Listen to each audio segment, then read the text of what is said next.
hard way in the background. Ah, shit!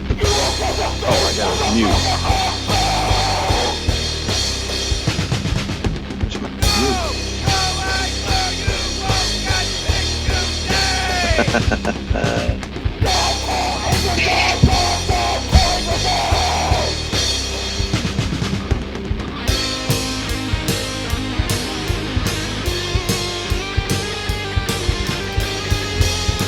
I want to skip ads.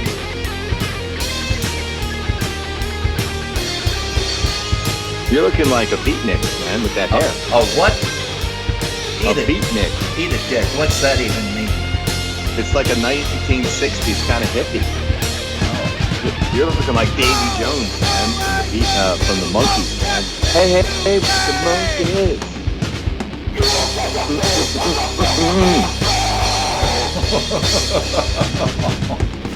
It's John, good we can't see anything. There's nothing on the screen.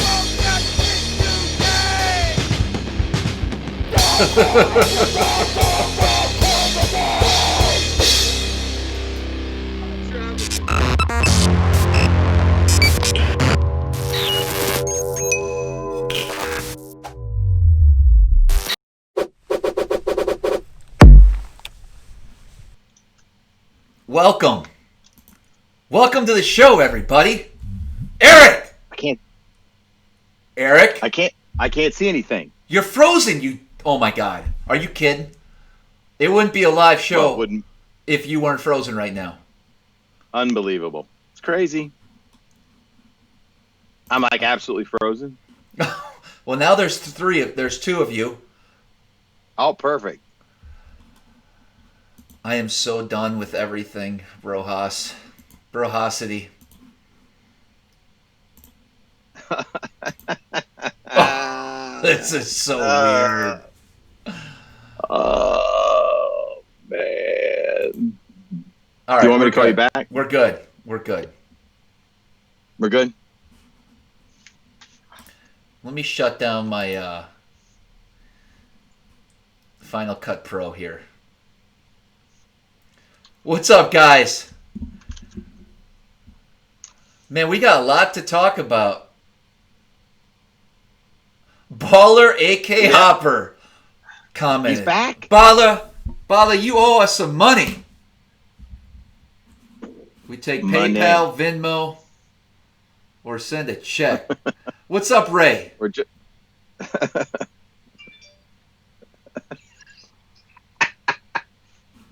That hair is good. I must be just catching up to the comments that you were cracking up about. There's a little bit of you're a little behind. Let me call you right back, Eric, okay? Sure. Of course, we're going to have issues on this first broadcast show. Sorry, guys. I've been. It's been a long day. It's been a long day. Here we go.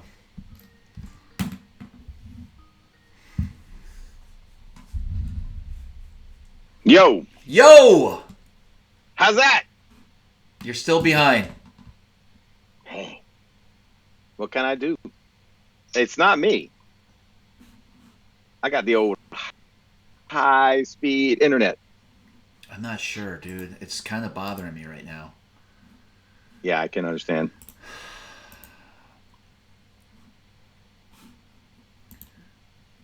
Maybe I should have been better prepared. Perhaps.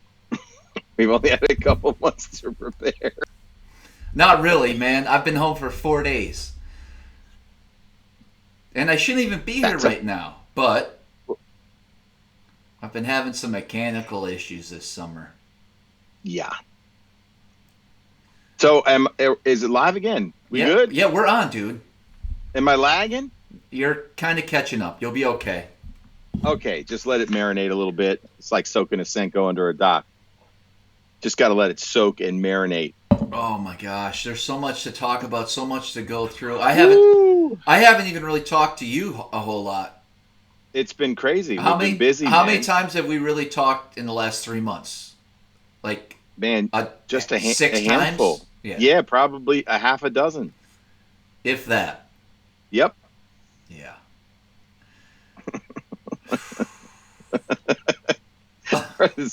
It's just a roast session in the I comments. see that, you guys. It's I love it.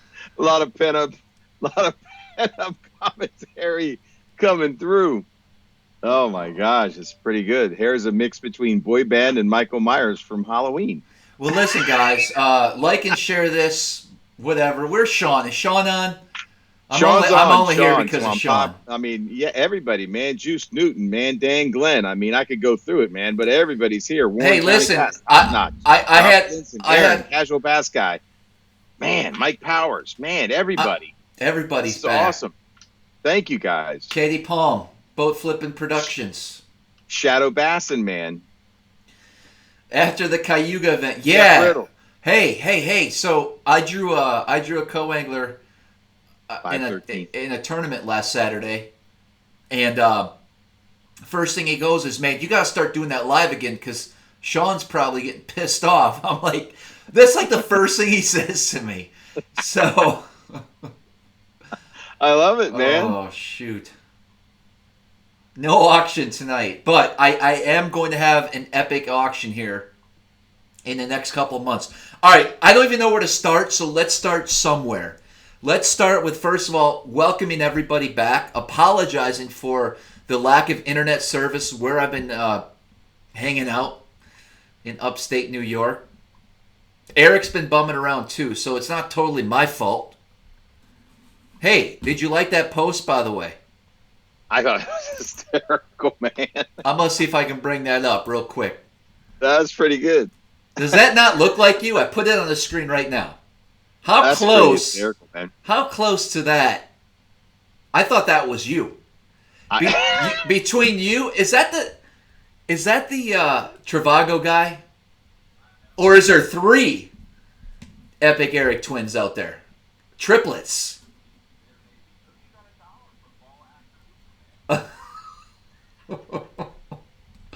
Well, buddy, you got $79 to go for those pack of swim baits you wanted so bad.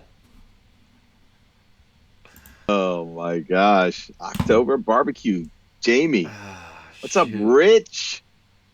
M. Jones. 513 plumber. In the house. Oh, these comments. So they're awesome. I'm just here for the comments tonight. I know. Where do we begin, man? So Photoshop a Shimano hat on that thing. Bob Vila. Oh, shit. Oh my gosh, right? Yeah. Sean Live, what's happening, my man? This is good stuff. We can just read the comments. All right, we gotta. I'm sorry. We gotta keep this rolling along here, Eric. Yep. So here's the good news. The good news is we're live right now, coming to the super fans that are hanging with us tonight for as long as it takes. The bad news is I'm going to be heading back up to New York for a while, and I expect the lives to continue back probably the second week in October on a regular basis. We're going to have some tackle companies like Beast Coast. We're going to have Nico Bates on. We're going to have a lot of great companies, a lot of great guests. There's still going to be some awesome interaction between Eric and I. We're probably going to fish a few times on the Chesapeake, I'm sure, this fall. Maybe I can convince you to come up to New York. Although you've been kind of dickish to me all summer, bro. You know what I mean? It's been no time. Just literally, I didn't know how I was going to fit in with your schedule of guiding and my tournament schedule, man. It was just impossible. It just didn't work out. I had that one window and you had trips, man. It just brutal. And you had some incredible weather up there, man. I would have loved to have come up to New York. Believe me. Yeah. So, well, first off, let me talk about my haircut. Did you get a haircut? No. So I got a trim, and I talked to my stylist back in June before I left, And I said, listen, I want to kind of grow it out. It's been a couple months. Let's just keep it going. So she gave me a little haircut to kind of, let it grow. You know what I mean? And, so I wanted to get with her this week, but she's not. She must be on vacation. So I'm going to be stuck with this for a little while yet. But I don't know what we're going to do. I think we're just going to let it go, dude. Nice. It's pretty bad. Did you get yours cut? Nope. I've been cutting it a little bit, though, but you can see it. It's flipping out the back, man. I love it. It's long, dude. It's kind of liberating not having to get a haircut. You know what I mean? It is. You're looking a little pilgrim in that one, man. You got a lot of looks going. You got Davy Jones from the Monkees going. It's a little beatnik, as I said before. 1960-ish kind of beatnik, man. Yes. It's a beatnik. Look up beatnik. You'll see it. Yep. Yes. So I haven't had a White Claw in months. What? Yeah, they're I saw a couple White Claw pictures up there in New York. Okay, I had a few here and there. Mm-hmm. What else? Damn. I don't even know. Put the bowl around his head. They're saying you got a bowl cut. I know. 60s hippie. It's...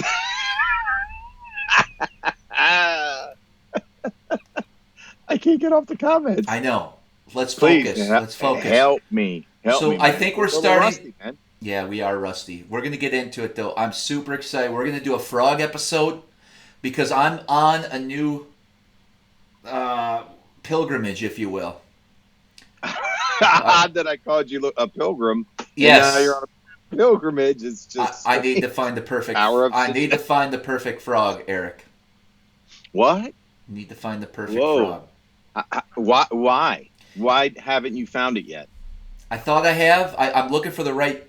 There's different scenarios, right? I just want to do a big show. So you got open water frogging and you got slop frogging, right? I mean, yeah. Those are pretty much two scenarios. I mean, and certainly if you're trying to skip a dock, you want something that's going to skip. And I want to share a couple. So I shot a video. I had a pretty amazing day frog fishing up there in New York a few weeks back. And so I definitely want to fine tune that. I bought some Z-Man. I'm a big fan of Z-Man. I bought some of their frogs, and what'd you think? A couple of them sunk, Brohim. No bueno. Pretty quick. So how's the plastic? How's the hook? I mean, right? Yeah. The collapsibility. Of but the frog, I guess my whole point. point. I don't want to go down this conversation just yet, but I do want to have a serious YouTube live discussion, and I want to get people's opinions and really try to get some things dialed in. So we got that going for us. I mean, this is the worst summer.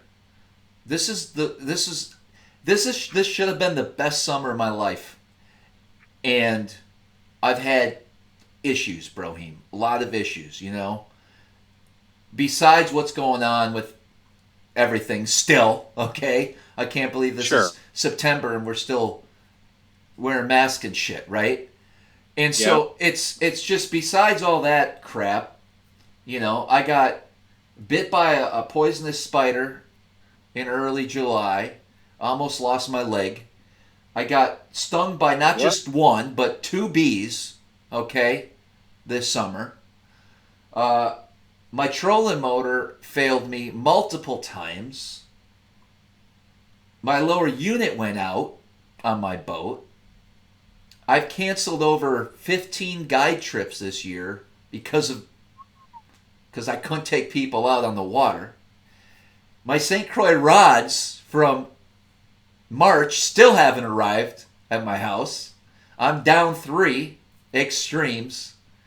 And I sent 4 Dobbins back just last week to the factory. Not a good summer.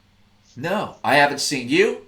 Will's 2 hours away. I haven't fished with Will or any of those guys up there. That's crazy. And Will's only 2 hours away. What's going on with that? I don't know.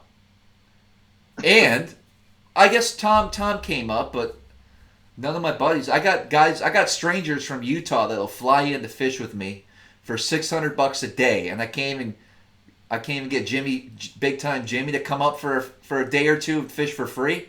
I mean, what's up with that? That's cray. I know.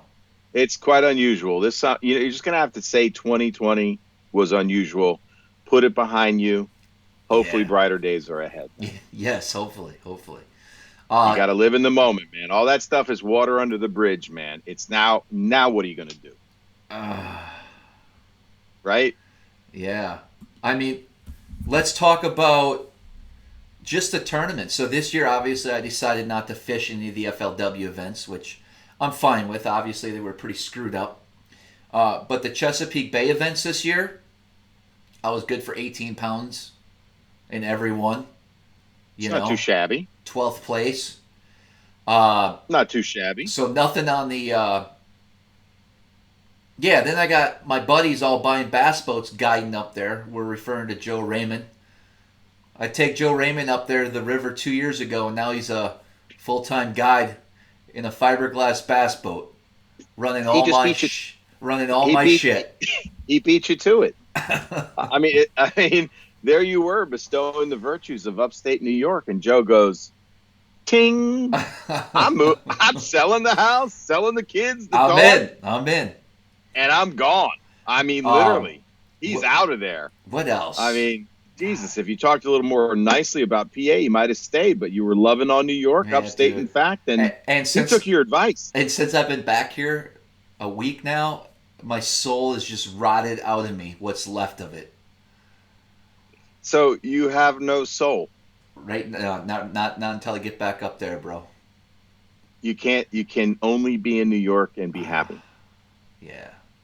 This is not the show I expected, but let's talk. Dude, straight up, dude. I got so depressed driving into PA. I haven't been here since June. Well, I've been to my dealer a handful of times, dropping the boat off and back and forth. But welcome back to life, man. Yeah, dude, I mean, traffic and stop and go lights and pollution and garbage, and it's just so nice up there, dude. I want to hear the crickets at night. I don't want to hear 476 behind my house. I feel you, man. Anyways. Mechanicalist just took me out of the game, guys. I'm not going to diss any company, but Mercury. No, Mercury's fine. Garmin. You're going to lose some lower units from time to time. Okay, that just happens. True. I've lost a dozen lower units in my life. Okay. Nitro. When you put 400 hours on the boat, it's going to happen. In a year, it's going to happen. Fair enough. So. These comments. The spider sucked out your soul with one bite. Yeah, dude. So I'm on my third. It's a soul-sucking spider. Yo, I'm on my third trolling motor, dude. So the ghost turned into a ghost. No, that's the ghost is Lawrence. Oh, sorry. The Garmin force is not so forceful. Dude, I can't deal with it. Even when it's I mean, you gotta admit, right? New technology, first year, bound to have problems. I mean, we've heard that story repeat itself a million times over, right? Yeah, but it's not. Sounded like a good idea. Sounded like a great idea. I really like how fast it is and how quiet it is. I've had issues, different scenarios where I actually had to go when it works. Yeah, Well, the problem is, even when it works, it's still pissing me off a little bit. So, Are you going back to Minn Kota? I'm not sure yet. I'm going to really look into it this fall and see what I'm going to have to, on my new boat. And just see what these comments and just see what I can do. But I definitely can't go back to. I can't go with Garmin unless they really change their stuff. So even when it is working, so when you're on anchor lock or whatever they call it, let's just call it spot lock, call it what it is. Sure. And that trolling motor comes out of the water, which happens pretty much every day when you're fishing the Great Lakes. So you're spot locked and the waves are coming and your trolling motor's nothing out of normal. It's just, you're in 3-footers and your bow's going to come up and you're going to get some lift. Well, whenever that happens, the trolling motor goes into guardian mode and shuts off. So it blows you right off a spot lock when that trolling motor comes out of the water. I mean, you got to go back to old tricks. Yeah. And the really important spider questions: A, who sucked the poison out of your leg, and B, what kind of spider was it? All right, not sure what kind of. These are really important. Not sure what kind of spider it was. I basically I went to the doctor about 3 days into it and they just, I didn't know if I had a tumor or if I was dying or what. And so they said, well, we'll just watch it and here's some antibiotics. And then like 3 days later, I was out fishing. I was idling looking for some big smallmouth stacked up on a ledge. And I just got pissed off about it, And so I just took a big old Ned Rig and took a pliers, straightened the hook out, and just jabbed that hook in there. And I just did a little surgery right there on the boat. And like, what kind of surgery did you? I just took the hook and stuck it into my leg and just started digging, dude. And what came out? A lot of stuff came out, Okay. Sure, it wasn't just an ingrown hair. No, dude, it was a pretty big deal. It got infected. Yeah. Do you have any pictures of it? No. That would have been a good post. Yeah, but how about just gone? Why don't you just go live? Did you sterilize the hook with a lighter? No. Not that you'd have a lighter on the boat. I just stuck it in, dude. Yeah. Okay. And did that work? Did that cure you? Yeah, I mean, it took 2-3 weeks, but that was the turnkey moment. But getting stung by 2 bees when I've never been stung in like 20 years. That's crazy. I don't know that that's a big deal, but okay, I'm sorry for your bee stings. Well, bro, the way it happened, it was fishing. I was fishing both times it happened. And it was just weird, I sat down on one and I kneeled on one.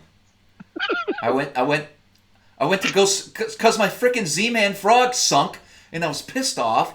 So I take the scissors, I throw the frog in the water, and I go to reach back to grab a new frog out of my box, and my knee there must have been a bee on the driver's seat as I was kneeling over. So that's kind of crazy. Yeah. Travis Spider Manson. That's good. Well, so it's been rough on you this summer. It has. I'm sorry. Well, I mean, you did get to be up in New York for how many months? Yeah, 3 months. Fishing pretty much every day. I don't know that you're going to get a ton of sympathy from anybody. Okay. But I mean, I'm sorry for your troubles while you were fishing for 3 months straight in New York on one of the most gorgeous bodies of water God ever created. Yeah. So as I was away, you're cashing checks. Yep. Winning tournaments. Like I said, I fished one tournament up there. Yep. And my lower unit went out on the way to the spot. Then I fished a tournament on Oneida a few weeks back. I did okay. But I just got done fishing a tournament last Saturday. And I'm going to make a video about it. Because I zeroed, Brohim. That's impossible. You did not zero. We had this discussion. So Eric and I still don't understand that, man. Yeah, dude. Cayuga, probably one of the best largemouth lakes in the country. I fished the hardest I've ever fished I fished hard that day. And I zeroed, bro. I didn't catch a fish. That's crazy, man. I don't get it. We're going to make a video and kind of talk about it. I have some ideas, Well, first of all, to be fair, I think half the field zeroed. 16 pounds won where normally 16 wouldn't even cash a check. My co-angler took fourth with like two 2-pounders. Wow, tough on the coast, man. What was he doing to catch two behind you when you zeroed? That'd be fascinating. He just throwing this little Ned thing. The old Ned Rig came through for the co. Yeah. Mm-hmm. So when he caught the first one on the Ned, did you like pick up a Ned? All right, I'll tell you what happened, but then we gotta get back to more important topics. So, what you're complaining? I chose to crank most of the tournament. Okay, so I'm going along the weed edge, and it's 11 o'clock, and I'm thinking, gosh, by noon, if both of us don't have a fish, I'm gonna look at him and be like, dude, you ready to get the fuck out of here? Because I'm ready to go home. You know what I mean? Like, I was that pissed off at the world. So I'm going down cranking, and I'm going fast. The wind's chucking, 20-mile-an-hour winds out of the south. I'm going with the wind down the weed line, just cranking, man, just cranking. And so I have no idea what he's doing back there, right? So turns out he must just take probably a quarter-ounce head, and it wasn't it didn't look like a big TRD. It looked more like some type of plastic worm that had like 3 humps in it. A hump real narrow, it was like a 5-inch worm, but it was like bubbles. Does that make sense? It's the baton. Yeah, something like that. No, it's Riot Bait's baton. Okay, yeah, man. Okay. Yeah. So, anyways, it's a new stick bait which you can bite down to make into a Ned Rig or fish it. It's got a lot of action on the fall. It's pretty cool bait. I don't have any. But So it's got my attention. So he must have just been randomly casting. I don't know how he worked the bait from back there. You know what I mean? When that bait falls, I imagine he could just drift it. It's nothing but matted up nasty grass, all different flavors, from eelgrass to snot grass to pond grass to star grass to milfoil. Like, it's just a dump in there. And they killed a lot of the vegetation recently. They sprayed it. So he's chucking that out there. Boom. Gets a bite. I look back. It's like 100 yards behind the boat. And I'm thinking to myself, well, don't get too excited, Brohim. It's probably a pickerel, right? And so as it gets closer, I'm like, God dang it, for real? So I get the net. Oh, man. I get him in the boat.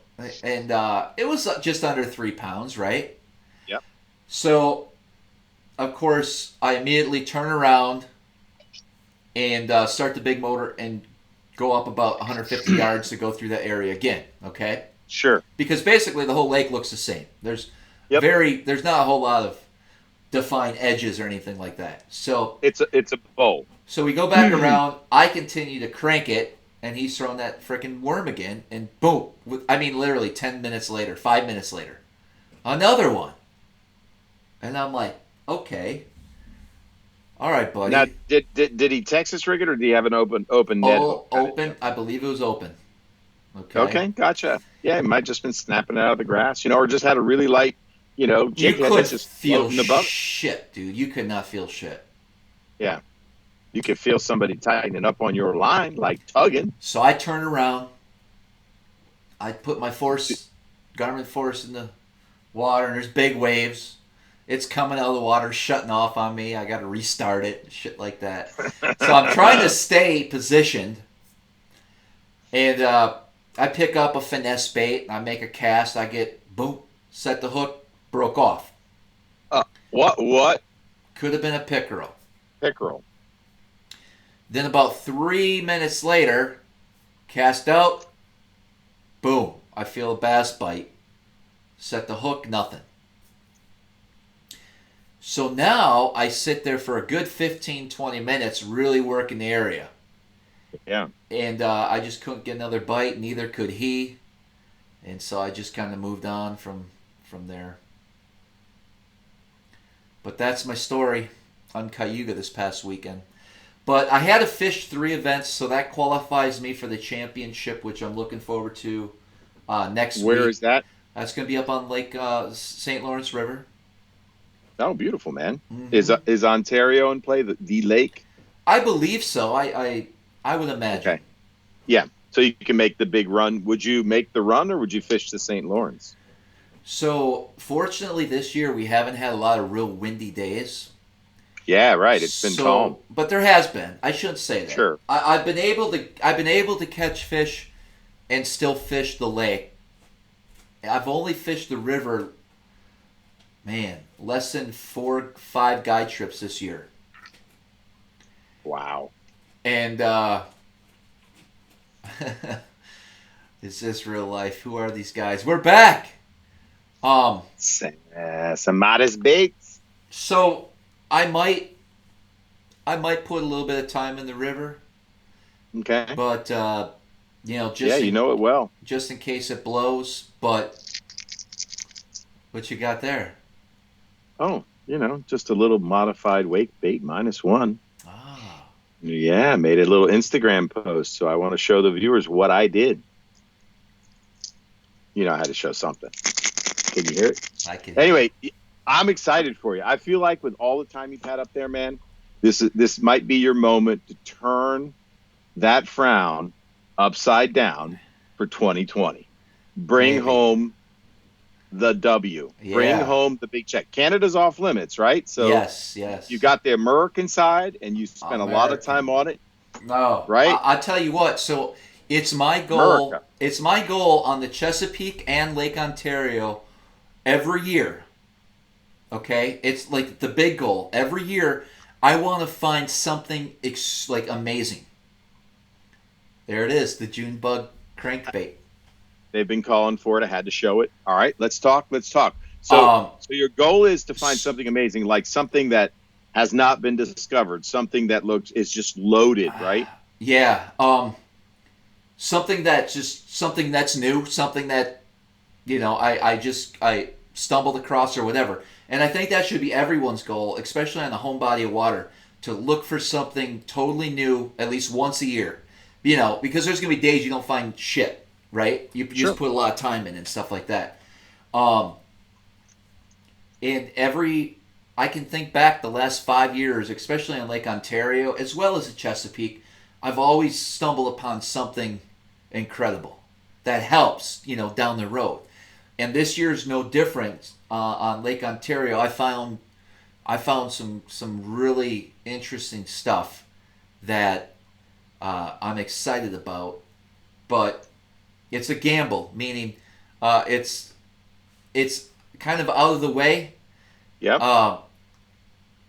10 out of. It's not a certain. It's not 100% guaranteed. I've been there a dozen times this year and struck out maybe 3. Okay? Yeah. So 80% of the time, you're going to get your 25-pound bag pretty quick. But there's sometimes when it's just not happening. You know what I mean? So, that's going to be a little gamble. It'll be interesting to see what happens there. These comments, guys, are funny. I missed everybody.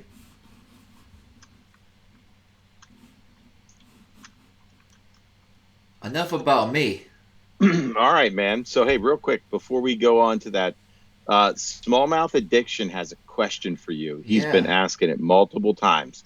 He wants a smallie suggestion. He's going to Sturgeon Bay this weekend. Okay. Your best bait choice and depth you'd focus. Very simple. No spots. Depth and baits. For this time of year, Sturgeon Bay. Travis, you're on. Smallmouth Crush. Man. This is for you, Smallmouth Addiction. There's a lot of transitioning going on right now there, I'm sure. Okay, so summer to fall transition. I'm still going to look. I'm still going to start out in that 20 to 28, 30-foot depth range. Okay, 20 to 30. Okay. And I'm going to throw a drop shot, of course. I'm going to throw a Gaggio Spirit Shad, probably Smoke Purple or the Green Pumpkin Blue Highlight. Okay. Or I'm going to drag a Get Bit Baits 2 3/4 or 2.5 inch dark melon tube. Nice. Mm-hmm. So there you go.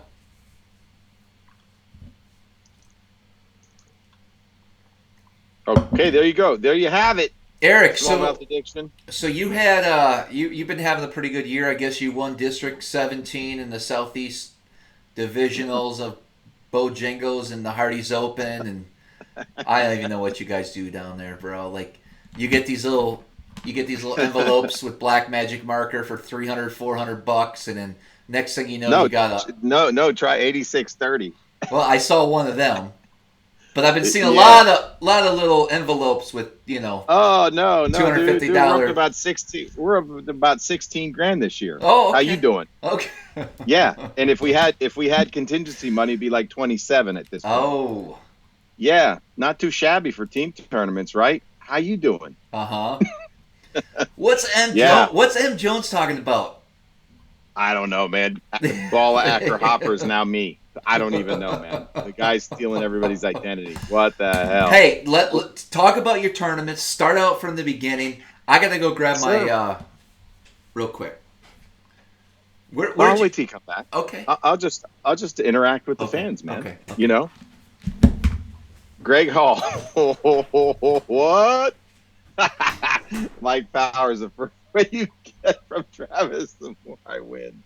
Oh my gosh. That's hysterical, man. Thanks, Top Notch Fishing, man. I appreciate it. Autism Powers, man.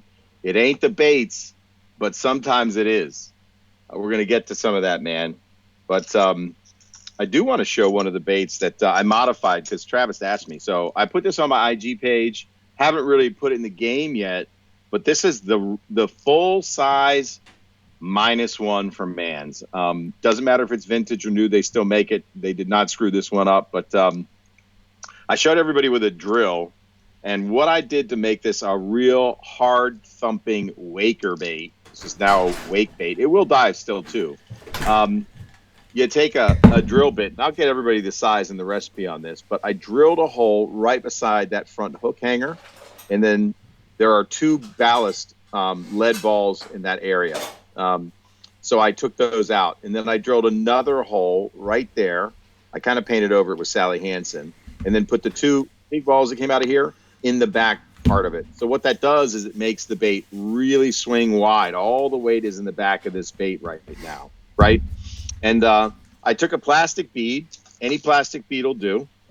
Stuff you might buy at the craft store. I put a nail in it, hit it with a hammer, and cut it in half, essentially. So now I have 2 half beads.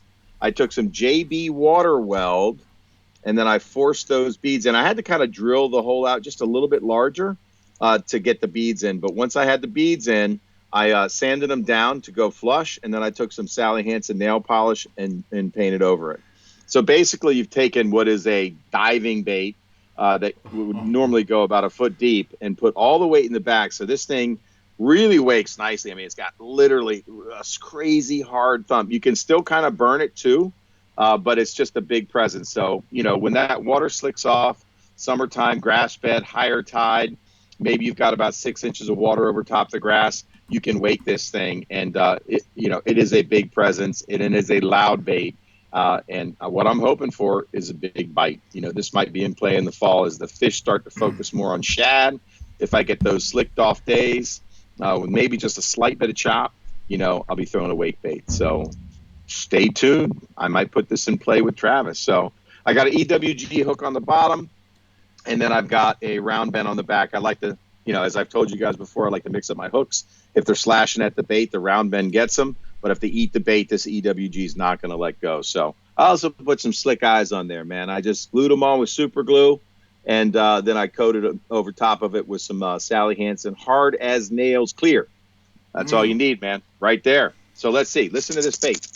Man, that thing is loud. Will it get a bite? I don't know. So anyway, you can take an old minus or a big -1 and make it happen. It's not the mid. It's not the baby. It's the big. Anyway, there you go, man. Bait mod that I did. So, Travis, what do you want to talk about? The whole beginning of the year kind of thing? Yeah. Let me break it down and tell people what I'm fishing, man. So I'm fishing 4 things. Actually, it would be 5 series down in Carolina and Virginia. The Angler's Choice series, which Scooter Lilly and I fished last year. Angler's Choice is his title sponsor. That's who provides him his Triton boat every year. they canceled their entire year. Now, we were leading the points championship last year, and we ended up in third place. So we got a nice hardware and a nice check for the effort last year. But we were kind of disappointed because I really look forward to that. You know, it averages over 100 boats. It's up to 100. Man, I think they've had, some tournaments with over 150 boats. It's big paydays. So Angler's Choice was canceled. Several of the tournaments were canceled early in the year. I'm fishing Region 7 with Brian Briesmeister, the owner of Bass Alarm Buzzbaits. And this little buzzbait right here paid big dividends this year. I had an IG post on how I modified it. I'll go over it again tonight. I showed this on the Buzzbait special on Travis's YouTube channel. Took a picture of it. This was a player in our Gaston win for me and Scooter. But this is Bass Alarm. I'll get back to this in a minute. So that's Region 7. I've only fished one tournament in Region 7 with Brian. I'm fishing 3 tournament series aside from Region 7 with Scooter Lily. So I've got the Bojangles Trail, and that is a very competitive trail. It's the longest running Pro-Am televised in North Carolina. We fished North Carolina, Virginia waters. And we just wrapped up the points championship for the Bojangles series a couple weeks ago on the Roanoke River with our 9th place finish. So there's the points championship, and for that we get our entry fees paid for 2021. Jeez. And so what you're telling me is you're not going to be fishing with me in 2021? No, there's plenty of time to fish. That's man. what you said last winter, Eric. And then this past weekend, Lake Gaston, where we won 4 weeks ago in another tournament trail, showed up no practice. We won the 2-day classic, me and Scooter. So that was a nice payday.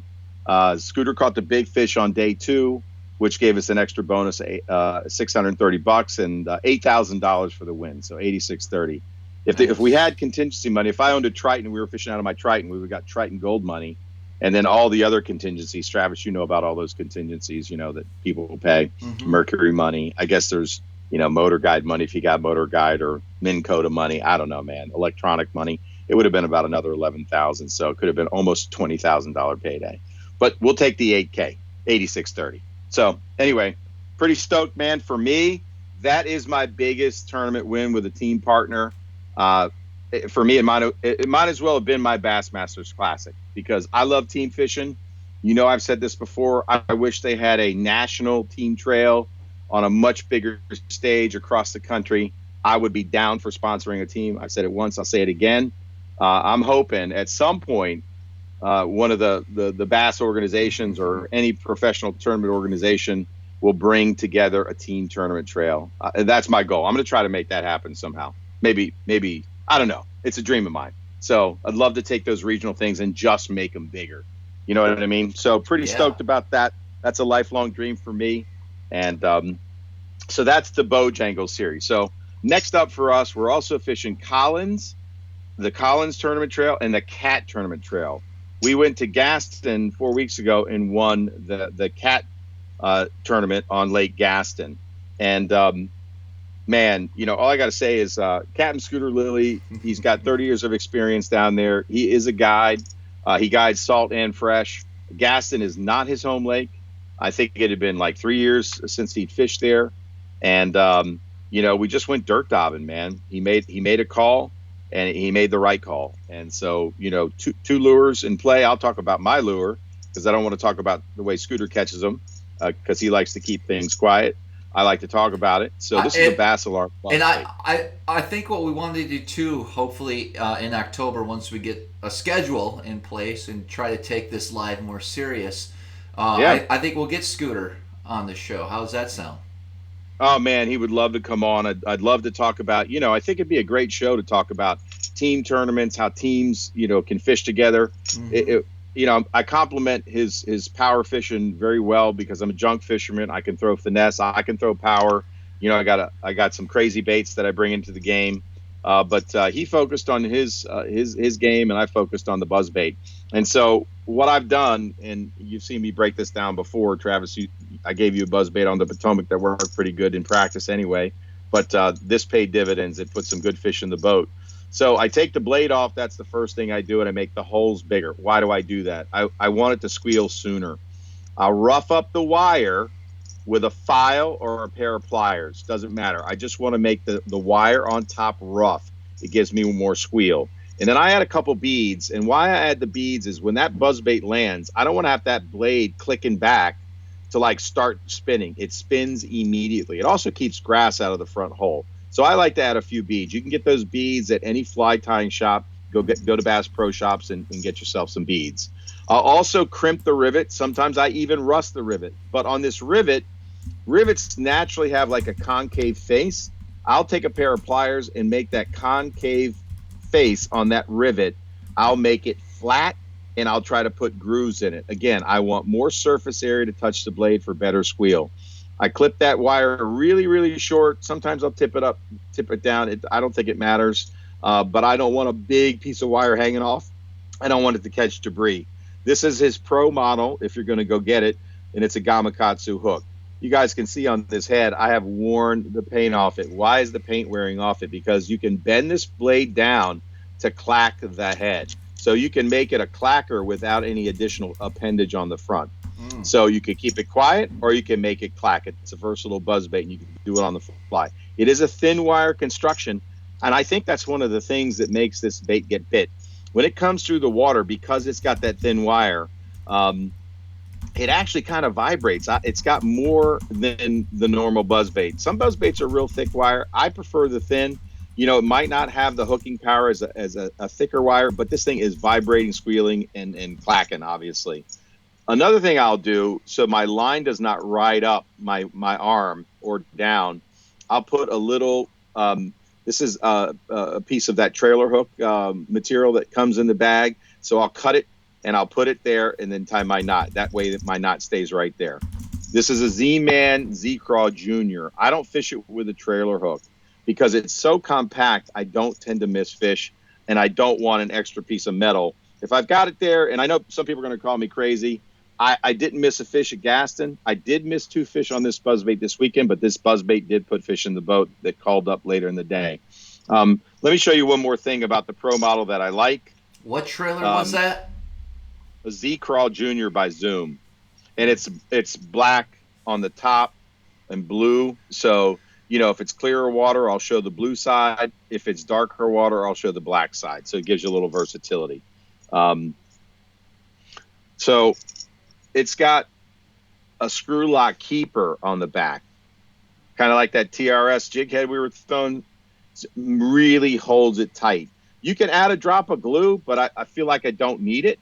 But if you added a drop of glue to the head area, I don't know that this thing would ever come off. The only time I have to switch it out is if they bite the tail off. So this thing is like tuned up. You know, the downside to making the holes bigger in your blade, and I just put a pair of like fly tying scissors in there and just core out the hole a little bit. It makes it squeal faster and it makes it vibrate more because that blade is kind of flopping around. But you lose a little longevity on the blade. At some point, this blade's going to fly off, and you just hope it's not going to happen in a tournament because the bigger the hole, the louder the squeak. This thing is squealing. This is like, I don't even know how many times I've casted it. I did sharpen the hook, and even though it's a Gamakatsu hook, there's been a lot of bass's mouth. Get yourself like a ceramic hook hone, and then just lightly draw it across, all 3 sides of the hook on the top, this side, and that side. Look, guys, sharp hooks. I took this bait off my rod from the last, I don't know how many tournaments it's fished this year. I haven't lost it yet. And I slid it across my nail, and it did not grab. So I sharpened it, and I mean, it's grabbing immediately. And that's the test. If your hook's not grabbing, you got to replace it, because come tournament day, your line and your hook are really all that matters, right? I mean, your rod action too. So I throw it on 20 pound. I'm throwing it on like, a mono. It's big game. I want something that's extra strong, extra tough. And I throw it on my G Loomis Senko rod. I think it's a 796. I don't know. I got to look at the number. But I like it because that Senko rod's got enough tip that when the bass eats the bait, even if I get fast with the hook set, it's given enough where the fish can suck down the bait. Dude, you're making me want to throw a buzz bait now. Dude, it's awesome, man. I mean, the strikes are vicious and violent. This thing just gets cracked. So, you guys know I love a bass alarm buzz bait. It's the one that I have tied on. Brian Breezemeister will get you right. He's busy right now, so you might have to wait a little bit for your order, but it is worth waiting. It's coming up on buzz bait season, right? I mean, summertime dirt dobbin, you better have a buzz bait tied on. But in the fall, I'll probably switch to a shad color. I still might go with the gold blade depending upon the water quality, but I might throw a white Z-Craw or silver. They got a silver one, which is really cool. It's clear with silver flake. And, dude, it's just like so shaddy. Where were you throwing that? Did you say that already? Yeah, just in the dirt, man. I mean, it was shallow water. I mean, a little bit of grass. Yeah, man, just dirt dobbing, man. Dirt dobbing. Pick a creek, get as shallow as you can. I mean, it's coming up, right? Go to a back of a creek and work your way out, and they'll be in nothing. You know what I mean? They'll be in nothing, especially in the summer, guys. A lot of tournaments are being won out of creeks, especially on the tidal rivers. But that bite just keeps getting stronger and stronger as the annual shad migration. Let's not talk about how fast summer has gone by, dude. I know, man. I know. So I'm going to show you a couple other baits from the tournament win, which is cool. So we had some we talked about this on my Instagram. I did an IGTV video and kind of took you through the tournament, David. I was talking 100 miles an hour. So, Gaston is kind of getting overrun by spotted bass. And I won't name the pro. That rumor has it that this pro brought spotted bass from some fishery and put them in Lake Gaston. And now they are everywhere. And they're getting big, like 3.5, 4 pound spotted bass. That's a big fish. That's a tournament fish, right? Especially this time of year. So what happens this time of year is the shad start to ball up, and they kind of congregate over these points, and a lot of these points are very well known. And so we were boat number 1 on day 1 in our championship for the Bojangles, which means we're going to get to our spot that we had practiced. We knew where we wanted to start. We'd found fish there. And, day 1, we roll up, and Scooter's throwing a walking bait. I'm throwing a smaller walking bait, and they were cracking his walking bait right out of the gate, but they were missing it. So my cast in that general area got me like a 3.5 pound spot. And then Scooter downsized, and he was able to pick up the same size spot. So we started out really, really good. Day 1, we were calling it like 8:30, and just throughout the day upgraded. I upgraded a couple times on the buzz bait throughout the day, and late in the day, Scooter slid a frog under a dock for the big bite. And so we ended up with 1603. 17 and change was leading it. The guy leading it I think he lives by Gaston, if not on Gaston, but he had 17 and change. So we're about a pound and change out. And the weather on day 2 favored people who were not fishing docks. You had a lot of cloud cover and a lot of wind, which makes dock fishing tougher. And the fish are not like tucked under the docks like normal. We did get some sun later in the day, and start out our day as boat, like we were the last boat out. So all the schooling spots were kind of covered. We had to get like second pickings. I think at 9:30 we had one small fish in the boat. 9 o'clock or 9:30, not exactly sure. But it was not panic time necessarily, but it was it was like, okay, we got to pull a move. So in our practice session, which was actually a Sunday tournament, the prior Sunday to the championship, we found an area that was holding some good fish. It was basically a pinch point in the back of a creek. It's the last deep water in this creek, and the fish had ganged up in it. And we roll up there and literally load the boat with, probably 2.5 pounders. Crazy thing happened, though.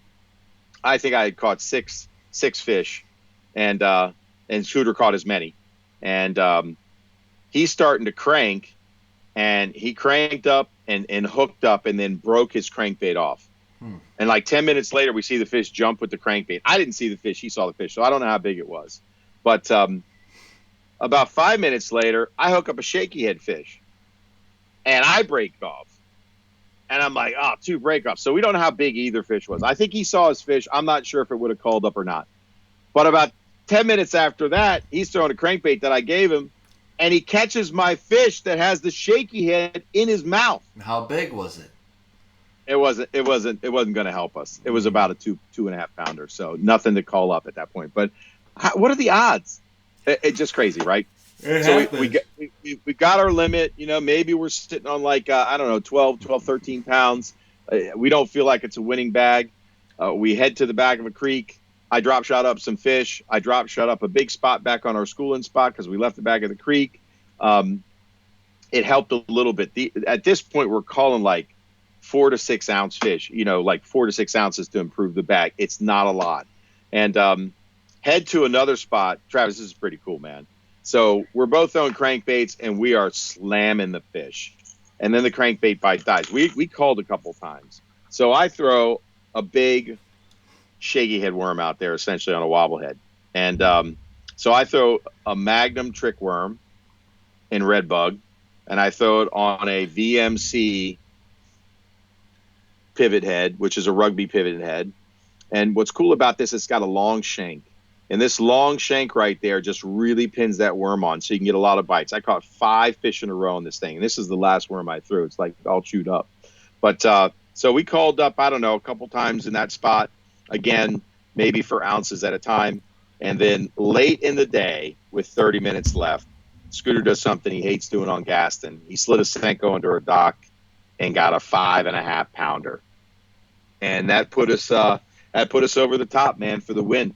We won by about 2 pounds, and it was game over at that point, man. So our day was finished, man. We were nervous at the weigh-in, not sure if we pulled it off, but man, what an event, man. He had a perfect game plan, and we executed. Mm-hmm.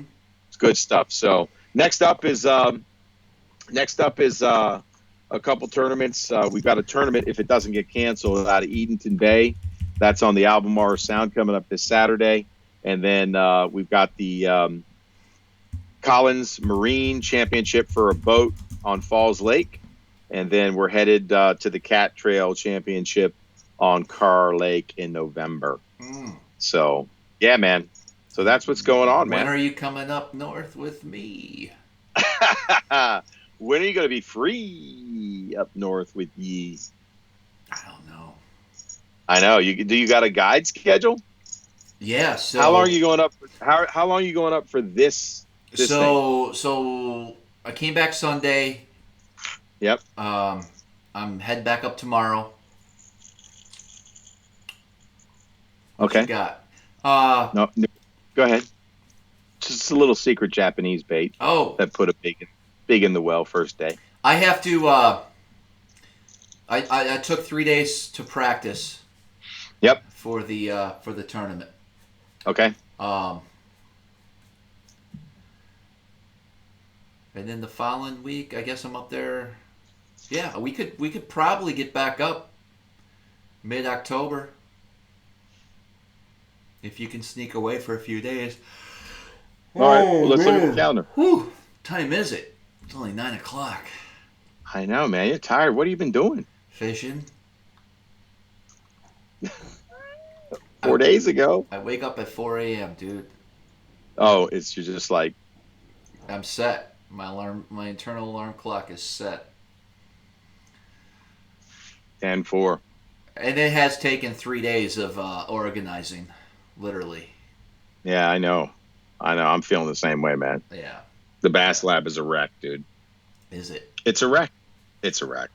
Yeah, but, I love the chaos in a way. Well, we got to yes, but we do need to get somewhat organized here, guys, moving forward. We are going to have a set schedule. I'm excited for this fall, winter. I heard a weird noise outside. No. We're good. And hopefully we can get on the Chesapeake. Ah, man, yeah, man. I had a really, really great day on the Chesapeake, man. I was just fun fishing. I actually was helping a buddy practice for an event. So, and we got on them. This is very cool. Nice. Very cool. Yeah. Topwater bite was insane. Rio Rico and the old vintage bait. Did a little IGT video on that one. Yes, that's right. Yes. Yeah, man. Wake up, dude. Get some coffee or something. What the hell? Yeah. Somebody said the noise was the Garmin breaking again.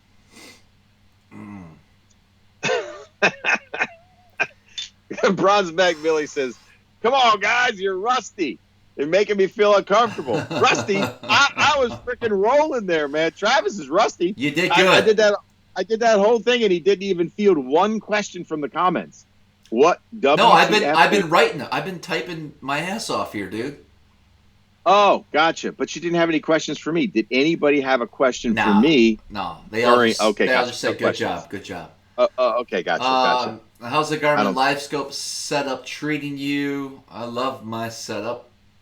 It's been good. Very beneficial piece of electronic. Yeah, we used the LiveScope in the Gaston tournament. I'll tell you what, in Cayuga, doesn't work too well in thick vegetation. Nope. I could see a couple pickerel I pitched to and caught, but that's about it. So, do you think the Mega 360 would have served you better to understand the grass edges? No, I can see the grass edges with the LiveScope just fine. I just, it's a little hard moving along quickly, scanning a grass edge. Well, not even an edge. In the thicker grass, it's very hard to. You can see a fish for a second or two at times, but you can't see what I'd be looking for. If I was fishing grass edges, I'm not looking for fish in the grass edges. I'm looking for variations in the grass edge, which I think 360 shows way better than Garmin. Right, I cannot interpret. Yes, I think everyone should buy and use 360 instead of LiveScope. You're absolutely correct, Eric. No, I think they should use both. Oh, okay. Yeah.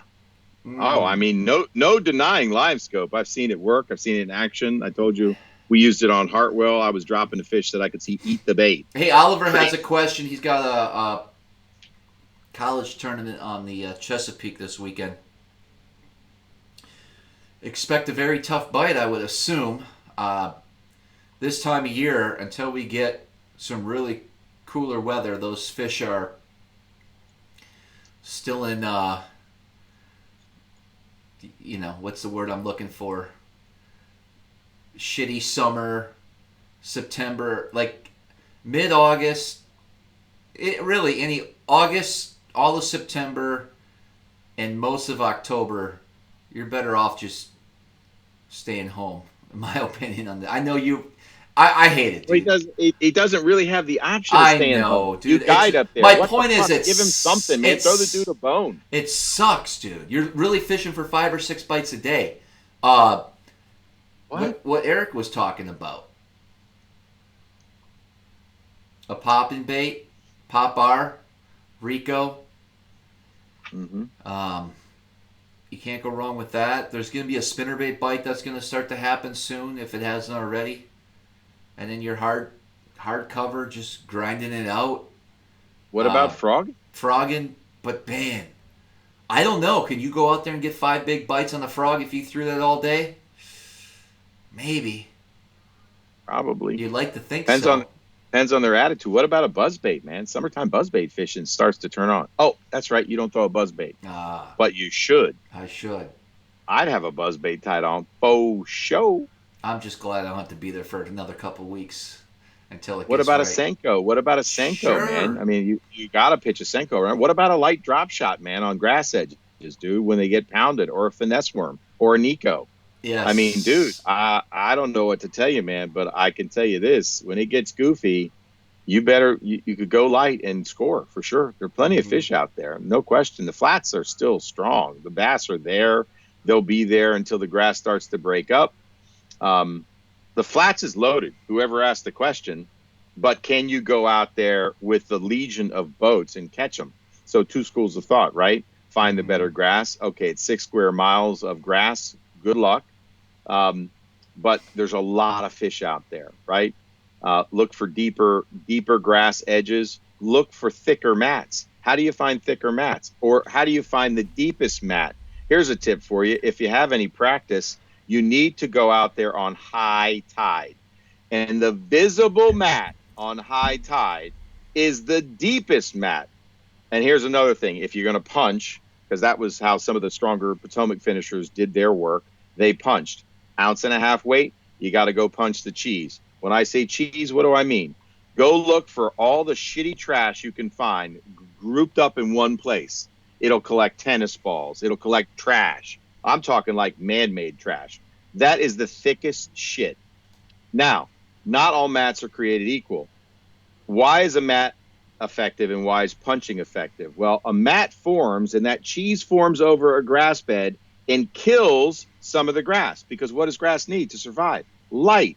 A mat does not let light penetrate. So now you have this cheese, holes in the grass, some of it survives underneath, and you're punching through, and that's where the fish are. So find the deeper mat, go out on a high tide and look for the trash, find the deepest mat, and you probably find the biggest bass. There's a 101 grass fishing for you, all you bass grass heads out there. Yes. Deeper edges, and sometimes on low tide, you got to finesse them. Find the finessiest bait. If you've listened to this show, you've heard me talk about the finessiest bait ever made. Yeah. It still works. Yeah, Brandon brought up a point, Watch the Bass U, where Riz talks about his chatterbait and spinnerbait. Actually, I think Riz is on right now watching us. I saw him in the comments. Rizzo! Yeah, you can learn a lot from Rizzo. That dude's on fire. You want some tips, DM him on Insta if he'll tell you anything. But if you watch the Bass University, I can't remember if it was Ike Live or Bass University, he made a key adjustment. He started burning a spinnerbait. It's on video, so I'm not burning Riz by telling you this because he didn't tell me directly. He said it on the show. He made a quick adjustment. So you get a little cloud cover, man. That spinnerbait bite can fire up. You're going to need a little chop on the water. Don't throw it when it's slick and calm. I'm not saying they won't bite it, but look for little clouds, a little chop, and start throwing a moving bait. Yeah. But if it slicks off, you better go finesse. And Travis and I did an excellent finesse show on the Upper Bay. Remember? What do we throw? We threw the Nico, and you threw that damn finesse worm. With how heavy was your weight? I don't remember. What are we even talking about? Which one? I do. It was a 16th of an ounce. Oh, okay. Dip that tail in red or orange. Yes. Show them something. Right? Get a Zoom green pumpkin. That's all you need. Bag of trick worms. Fish at Nico. If you haven't ever fished Nico, read about it. Or subscribe to Bass U, man. You'll learn about it. Or watch that goddamn video we filmed. I freaking tore him up on the Nico, man. You made me put it down and fish that stupid trick worm another way. Yes. Hello. These comments. That's right, Juice Dude. Oh, frick. Right? I don't even know, bro. Well, hey. Well, that's my opinion, man. I helped a couple guys practice on the Potomac. One guy came in 7th, and the other guy was in 12th after 11th after day 1, and then didn't catch a bass. On a good note, I see my spicy beavers came in. Hey, one more thing. Don't forget about dead sticking right now. When it gets hot and stupid or cold fronty, right? And you might have a cold front this weekend, whoever asked that question, man. The dead stick cannot be denied. I went to a place on the Potomac helping this guy practice. It's a place I fished for my entire life. I know the creek very well. It's a creek. I fished hardcover, not a stitch of grass. And by the way, I slid Senkos around. Can you stop making noise when I'm talking, dude? Sorry. Jeez. Anyway, slid a Senko around. It happened to be a Max Scent General, and it was in black and blue, I believe, because the water was dirty. And I just dead sticked it against obvious cover.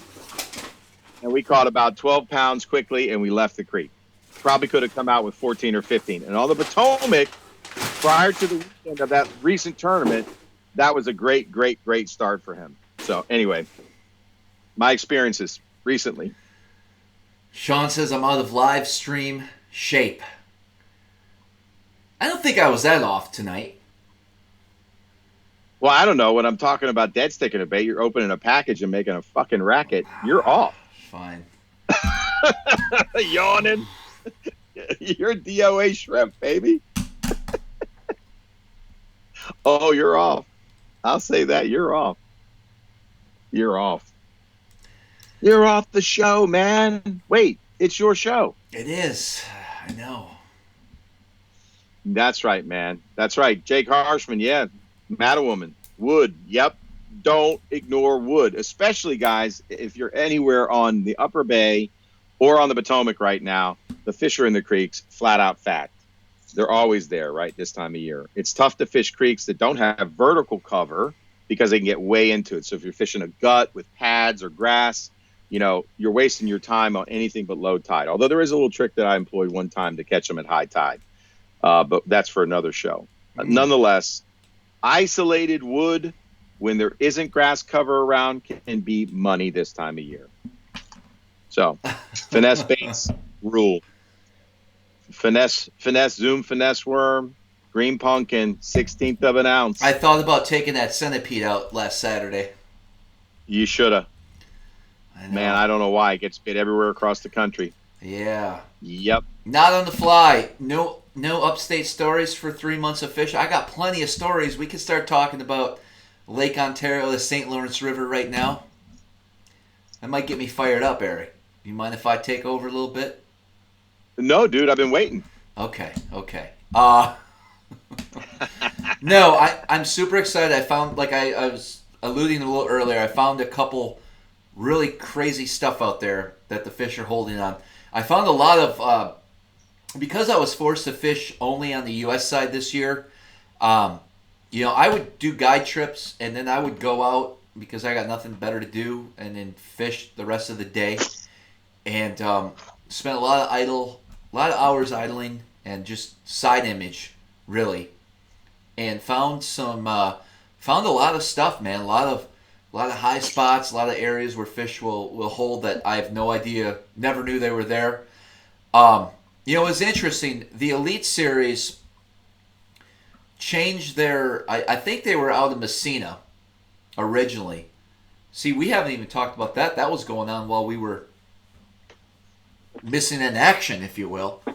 Yeah, right. The Elites came to town, came to my waters, right? They launched out of Clayton, where I fish every day. And I gave them space that week. I'm not going to be that guy that hangs out, follows them around, or even guides where they're practicing or fishing the tournaments. So, I started fishing places 30, 40 miles outside that zone and have been doing really well. So, it was interesting what the Elite Series... It's kind of funny. You can tell everyone that goes up there on the weekends, from out of state that want to go catch some smallmouth, they must have all watched the Elite Series because there's all these boats on all those areas that those guys have fished. So it's got a lot of pressure. I really don't. I don't really focus too much on that. The stuff that the Elites were fishing. A whole lot, but there is definitely a time and place for it. But a lot of that's getting pounded, so you have to kind of start thinking outside the box, if you will. The Spirit Shad's been working great for me still, drop shotting. I've been fishing. Good news. I've been fishing a Ned Rig a lot deeper than I ever have, and it's kind of an addicting way to fish. Meaning, you take a 1/10 little Ned in 30 feet of water and talk about patience and really feeling the bite and being one with the bait. But man, when you get that little tick out there, feels like a little perch or a goby bite. You know what I mean? You set the hook and it's a 5.5, 6 pounder. It's fun. Awesome. Well, these people. Oh, man. Yeah, it was supposed to be out of Waddington. That's it.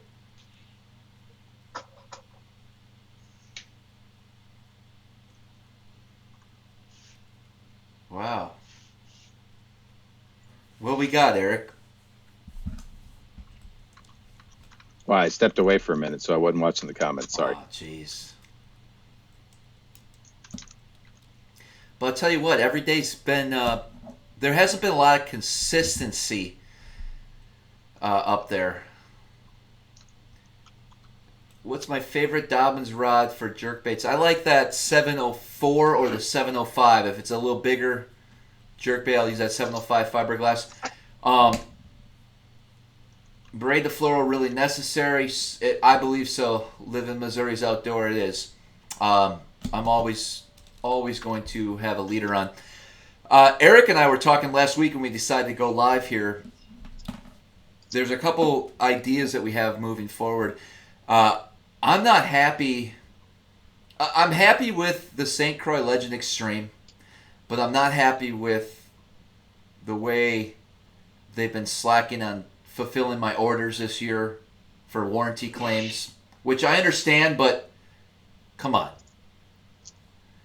You know, I mean, I'm 6 months now without a couple of these rods. Right. And so I think I'm going to start the quest to look at other spinning rods that are out there and really try to find what I'm going to call the ultimate drop shot rod.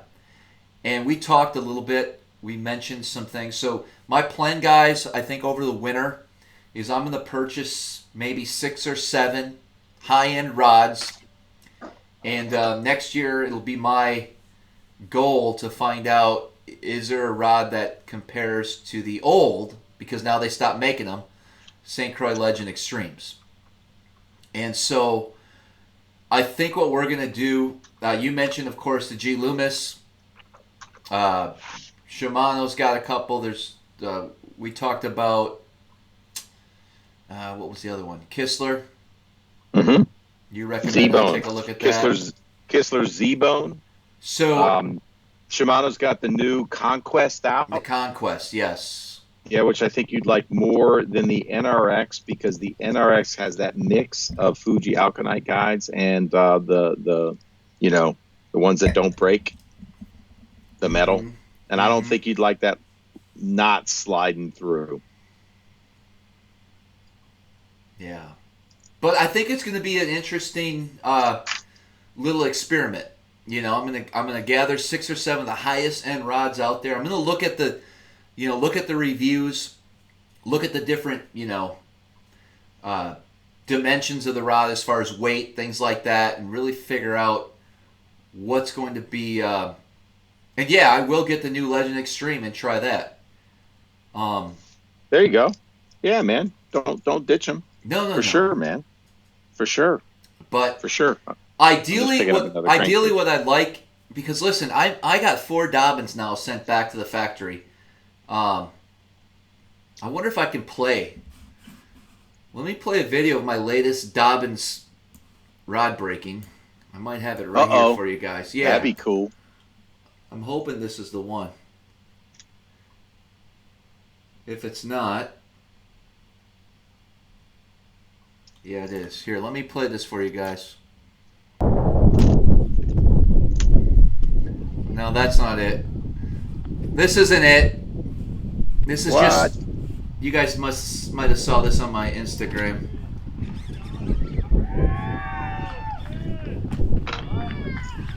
We'll just let her play out. What you playing, man? Just a quick video that I messed up on.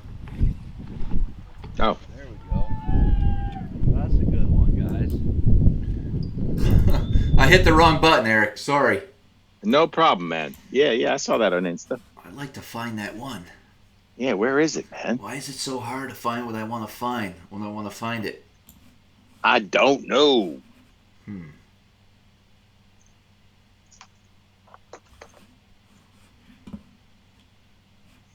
You guys want to see the biggest northern largemouth I've ever caught? Yeah, let me play that one. Let's see that. We got that one ready to go. That'd be cool.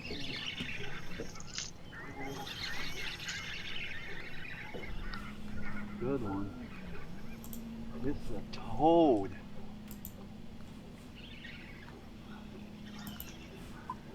This is a Cayuga toad. That's what we're doing today. Fishing grass, deep grass, for big largemouth bass. If I can get this guy up. This is about a 7-pounder here. I don't know, he looks big.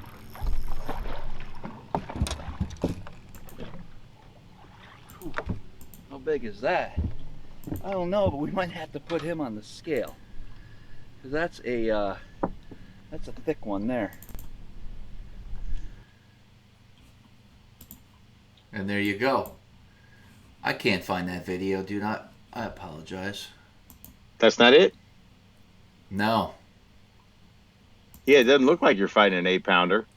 No, that one is. You chode? What are you talking about? Oh, this is the 8-pounder. That is.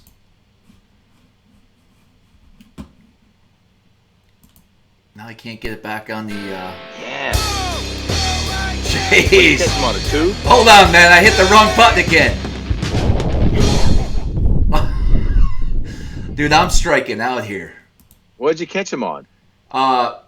Tube? A finesse bait, yeah. Oh, that one. Yeah. I know it. We enough at the same time. Did we? Yeah, we did. I shot a video on my IG. With what?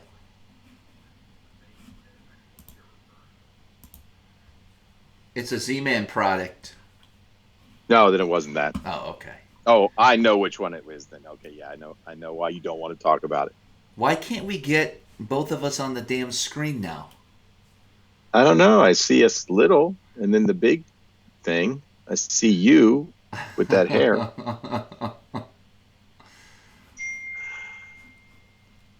I quit.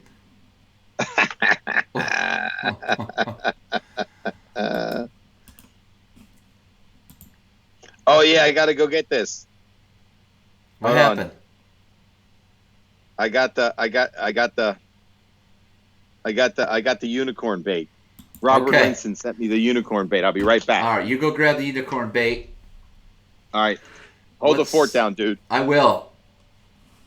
Guys, I want to find that video. I'm having a hard time.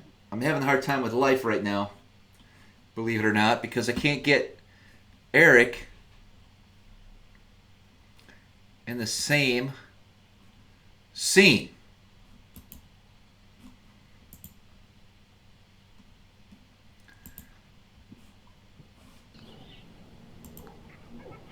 Jeez.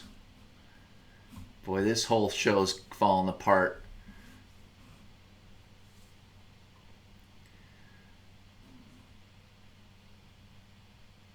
I give up a lot of stuff, guys. Give me a break. Come on. Here, what if I select all cameras? What's that do? We gotta get Eric back in here.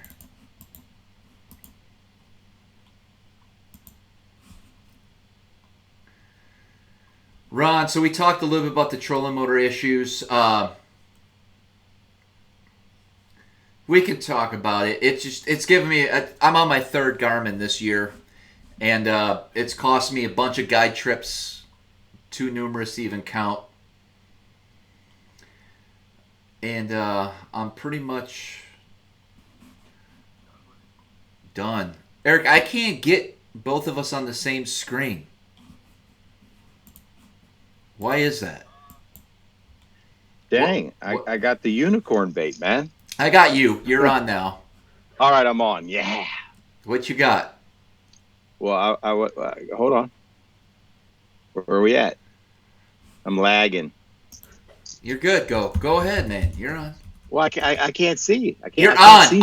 I promise you. Okay, I'm just gonna have a little.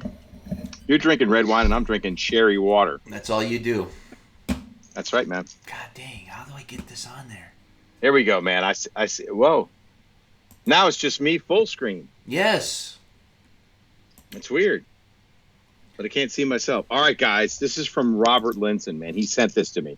Remember the sun perch flat A that I could only find like a really crappy picture on the internet? This is the bait. Arguably the best cold water flat A ever made.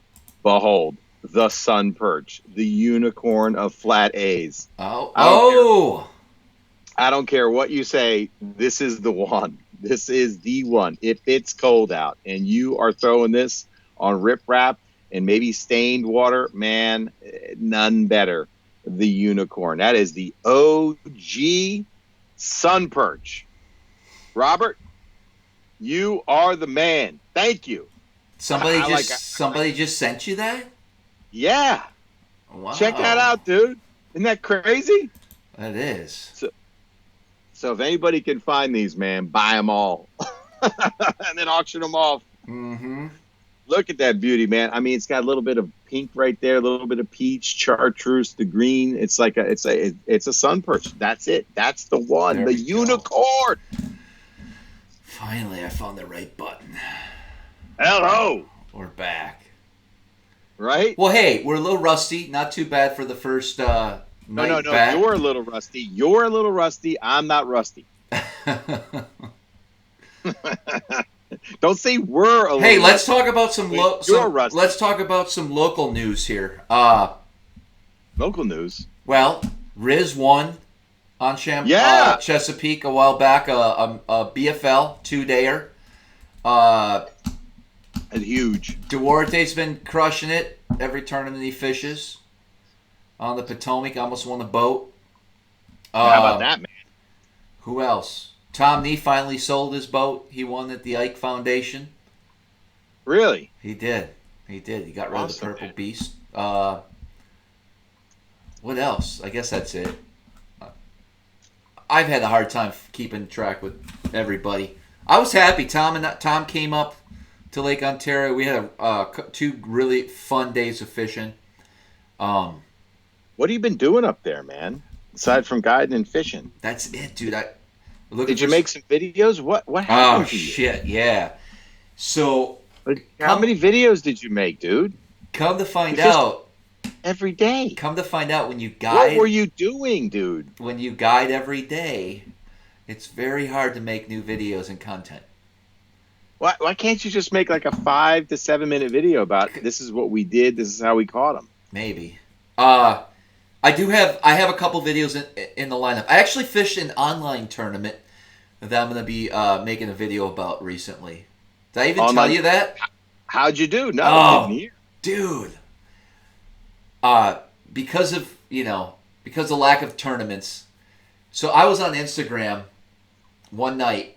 It was like a Wednesday night, and this ad pops up about an online fishing tournament.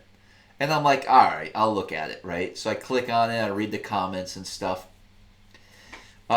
Sean goes, you better have 500 videos in the hopper. So I looked into this online deal, and it's split up by regions, right? So I would be competing in the Northeast Division, states like Minnesota, Wisconsin, Maryland, Pennsylvania, New York, Maine, this part of the country, right? And it's a 3-day tournament. It starts on Friday, it goes through Sunday. And it's your 5 longest fish. So I've never been a fan of length.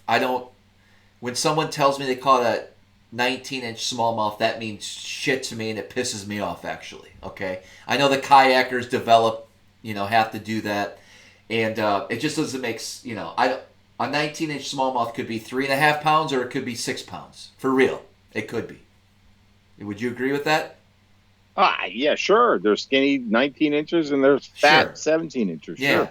And so... But, I mean, nobody made you fish the tournament, so shut up and fish the rules. It's never sat well with me, but those were the rules, so I don't want to hear any more complaining from you tonight, man. Just tell us about the tournament. Okay, so I had to go out and overnight, because I wanted to fish this tournament. You couldn't use a bump board that was just a standard bump board. It has to be a trough, okay? And so I bought a specific one for kayak tournaments.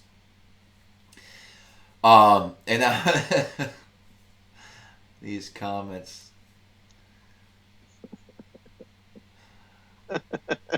I just need a drink after that. You've been drinking the whole night. Oh yeah, that's right. So I bought my little measuring device, and what happens is I freaked out because in the morning I got up early and I was ready to go. So I thought it was I didn't read the rules. It's a 3-day event, and I thought you pick which day you want to fish. So I said, but you fish all 3 days. I said, no. I said, I'm going to fish Friday. That's going to be my day. So I go out there, and I got this app, dude, and I'm going out there, and I catch like a 17.5-inch smallmouth, like a 3.5 pounder. And I'm like, sure. I didn't know how long it was going to be or anything. So I put on the scale. They give you a code the morning of, so that code has to be in the picture, along with a picture of the fish. And I catch a 17. I put it this way: I had an off day, but I caught a couple 5s that were like 19.5 inches. Okay, and so I register them. I'm looking. I decide to look at the app like midday to see where I'm at, and I'm literally like in 5th place with 4 fish, and I got a bunch of pictures of other fish that I just didn't upload yet. Okay, and I'm like, shit, I'm in 4th right now with 4 fish out of 200 boats. Remember, okay? Yeah. There was 200 people, and it was $1,000 to win, and they paid on 3 spots. So I'm excited. I had a bunch of 18s, and I was looking for like dude. It's hard on Lake Ontario to get a fish over 20 inches. Okay. Like, what's your limit of the fish you can measure in? it's like calling. You could just whatever. No. Can you? It's unlimited. Five it's biggest total? fish. 5 biggest. Oh, 5 5 longest. Yes. Fish.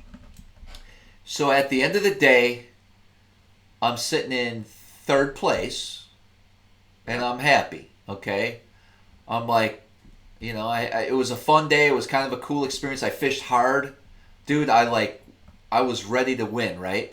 But some Cox guy, last name Cox. John Cox. No. Beat you. Unbelievable. It could have been. You lost Fucking to John Cox. John no, Cox. That's the story. That's what we're going to say. John Cox whipped your ass. So John Cox has shown like 100 inches, right? And so, yeah, he's got some length. That's 5 20-inch fish. Yeah, dude. And I'm like, God. So you can see the pictures and stuff. And he had all largemouth out of some kayak, probably the private pond, right? I don't know. I'm kidding, Cox, if you're watching. But then I'm thinking, well, I just got to get through Saturday and Sunday. And because I figured you got to pick one day. Well, anyways, long story short, the tournament, you could fish all 3 days if you wanted to. It's your 5 biggest fish over 3 days. And I chose, I thought I was done. And so I didn't participate Saturday and Sunday.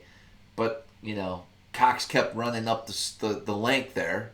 I think he caught like a 21-incher and a 21.5. And he ended up winning. But I have another one coming up this Saturday. So you came in 3rd? No. I think I took 5th. And you didn't get paid? No. Checks are eluding you this year, man. What's going on? Yeah. But you're normally good for cashing. Yeah. 2020's not been your year. Mike C. Long. You're snagging him. Oh, shit. Oh, Yak in SoCal. He's here in Southern California in my club. He's a former college All-American out of Long Beach State. No, that wouldn't be him because that wouldn't be the same Cox. Cox can't be. He wouldn't be in the Northeast Division, though. Cox can't be that long. Yeah. It's a different Cox. It's John Cox. You lost to John Cox. If I could pick one last name, like if I could get rid of mine, it would probably be Cox. I'm just saying. Oh, my God. Where are we going? I don't know, man. That's a good story. It was. Online tournament, man. Cool. Did you just write TKKKKKK? I said TK. He said something funny. TK is always funny. Yes. Me and TK have been talking a lot, man. He's been getting me through my long drives down to North Carolina, man. It's been fun. Awesome. He is very creative. He's got a lot of questions. He's inquisitive. He breaks it down. He's road less traveled sometimes, man. TK, thank you, dude. YouTube fishing vids in the house tonight. Look at that. Sean live with the 10. Money for a haircut, and since you need a new everything. Thanks, Sean. I knew you'd come through tonight. Yeah. Boy, he needs more than $10 the way he's rusty right now. Oh, shit. You got to go back to YouTube school, man. Damn. I'll admit. Yeah, dude. And listen, I'm ready to get it back on track, dude. Yep. Would you throw a crankbait that big? Doesn't look that big. It doesn't look that big? Okay. Let me give you a reference. Here's the flat A compared to that crankbait. Ah. Would you throw a crankbait that big? I would have no use for it. Yeah, it just shows you, man. You don't know. I don't know. I tried to throw your big-ass swim baits on Lake Ontario, dude. Hey, you got a lot of lookers. You saw that video? You got a lot of lookers, man. You were like, oh. I could get a looker with a jerkbait, too, though. Well, you got a lot to learn about a swim bait. You can't just go out and chuck it. Have you ever watched a swim bait video on how to trigger bites? Did you call up Austin while you're on the water and say, yo, man? Did you even buy the swim baits from Austin? No. Yes. No. All those swim baits came from him. Yay. Oh, my God. Well, you didn't call him on the water and go, dude, I've got a zillion followers. Help me the frick out. What are you thinking? He's the man. He can tell you how to trigger bites. Yes. Guys, Saint, you got to turn that brain on. Is that hair like interfering with thoughts? I don't want to talk about that. Was a fucked up day, dude. I stayed on those fish for 4+ hours trying to get them to bite. And you never thought to call Austin to say, hey, man, I'm on big bass. They are following and looking. Did you have really super calm, slick conditions? Yeah. Part of your problem. No, they're smallmouth. You don't get it, Eric. Those fish should have ate a Senko, anything. A hair jig, they should have ate anything. Okay, so they just weren't in a biting mood. So it wasn't the swim bait. It was just the bass that day. Fair enough. Could have been. Fair enough. I tried everything. I know.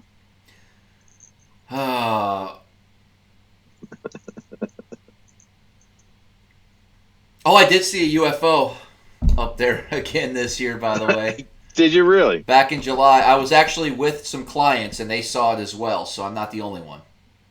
Well, how do you know it was a UFO? Well, it certainly wasn't an airplane. It certainly wasn't a helicopter. Well, was it a drone? No. How do you know it wasn't a big drone? Because I know what drones look like. Do you know what all the drones look like in the world? Pretty much. When did you become a drone expert? The government isn't flying some high-tech drone over Are you sure? Clayton, New York on a Saturday night. I think they might be because they know you're up there and they know what you did last summer. I'm just saying. TK says that if my bangs weren't in my eyes, I'd be able to see those situations. What am I going to do with these things, dude? Where are we going with this? I cut my bangs. I just cut them all. Look, man. My hair's slicked back right now. I got some gel in it. But basically what I did was I combed my hair forward, and then I took a pair of scissors, and I just went like that. You would almost look like that guy from Back to the Future, that scientist, in a way. The mad scientist? Yeah, man. Dude. I got the curls going in the back. I've been cutting on this a little bit. I think I'm going to end up with a mullet at some point. Because I don't know how to cut the long stuff on top, but I've been taking care of the sides because it starts to look like Ronald McDonald. So basically I take my preset trimmer, and I just run it along the sides a little bit. I've been doing it on the back a little bit too, man. You know what I mean? Mm-hmm. But it's the top stuff that's getting super long. It's crazy, man. Yeah, I just cut it across the front, man. Bangs. You can do it, dude. I don't know. Yeah, see how long it is? Yeah, I'm catching up. Anyway. Well, listen, so we are going to go live full-time again in October. A couple weeks away. So let me go back up to New York, catch some more smallmouth, hopefully do well in this ABA championship. $15,000 is on the line for me. Go get him, Travis. Keep your mind right, man. Pretty cool. Get your gear straight. I'm just going to enjoy the next week and a half that I'm up there. I'm gonna fish from sun up till sundown. Put some time in on the water, and we'll get you back up there, Eric. Hopefully, maybe end of October we'll make a trip. I definitely want to go up to Will's on the St. Lawrence, but hold on. I got some things in my pocket I want to show. Okay. So a couple things are going in the game, man. So fall is the shad crankbaiting time, flat side in particular. Okay, so this is a TK special, tackle craft. I've been waiting to put this baby in the game. It's about to happen, man. That's nice. This is the IMA shaker. 1 second. IMA shaker, man. 1 second. Oh yeah, buddy. So TK painted it perfect, man. He got the color reproduction down right. And I'm going to do something with this bait that might blow your all's mind. I got to try it in practice because I know my partners won't let me do it in the tournament. But this is about the size of the bait that's out there. And they're feeding on it heavy this time of year, coming up here in late October. And our championship's going to be where the balls of bait are just ganged up. If anybody can think about what I'm going to do with this bait, I might do it in the October team championship on Kerr. Not fishing with Scooter. I'm fishing with a guy that might be fishing main lake points. So I'm going to do something different with this. If somebody can guess, let me know what you think I'm going to do. I'm not going to cast it typically like I would a crankbait. This is a thin fin. It's a storm thin fin. Look at that beautiful color, man. TK nailed it, man. It's one of my favorite. It's one of my favorite colorways right here, man. Anyway, and then TK and I talked about this, man. I'm going to be cranking some cypress here soon, cypress trees and knees. And I'm putting the Hall Special painted by TK at Tackle Craft. It's going in the game. I'm risking the biscuit. It's so beautiful, but I'm going to throw it, and I hope it gets thrashed, man. The big balsa bees going in. Boom! Hella bass. Bingo! Hella bass. Bingo! Oh, Jamie Newton, juice time. Yeah, that's right. Very sober. You're funny. Anyway, man, there you go. I got it. I got my baits ready to go. Hey, Waves, Kern and Ice, thanks for the super chat. We appreciate it. What else was I going to say? I had something really important to say, Eric. Something really important to say, dude. You have lost your edge, man. You go up to New York and you come back like this. New York's no good for you, man. You need to be here in the groove that, it's making you sharp. Driving in traffic's making you sharp. Drinking White Claws and tipping up your feet around a fire is making your brain mush. What happened to you? Some people are asking what I plan to fish next year, and I'm super excited to let you all know that I have no idea just yet, but there's a rumor that... I'm super excited to let you know that I have no idea yet. Yeah, because here's the deal. Why does that make you super excited to have no idea? I heard that the Bassmaster Opens are going to go back to the older format. Which is? Instead of the 4 tournaments pretty much from Florida to New York, they're going to do 3 and be like a Northern Division, South, West, whatever. Yeah. If that's the case, I'm going to do that. The FLW Opens this year, if you watch, it's not worth it. I guess it is. It's worth it and it's not. You have very little competition. You could probably clean up. I mean, if your goal is to try to win a big event, now's the time to do it. But nobody even cares about FLW Opens or who won or anything, really. For one.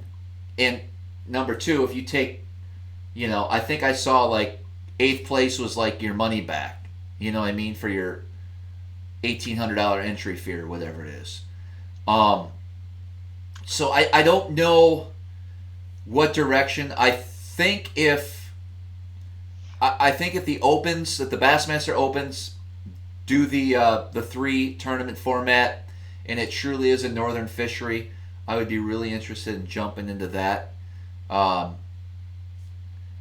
Because the Elite Series is still, to me, some people might disagree, but so you have your top guys that are cashing checks there, and the guys that suck still suck, and it's just a glorified Open still.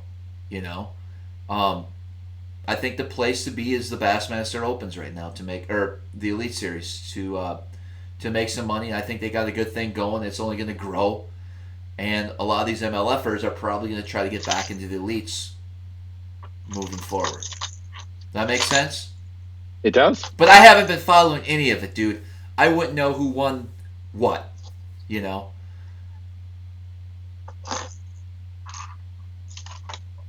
I just know I don't think it's I don't think I can justify spending all that, you know. For me, it's a week. We did a show on this, what it takes to do well in these tournaments and stuff, and man, it's a lot. It's a lot to go and compete and to come away with what? You know, your money back for 8th place just doesn't seem worth it. I gotcha.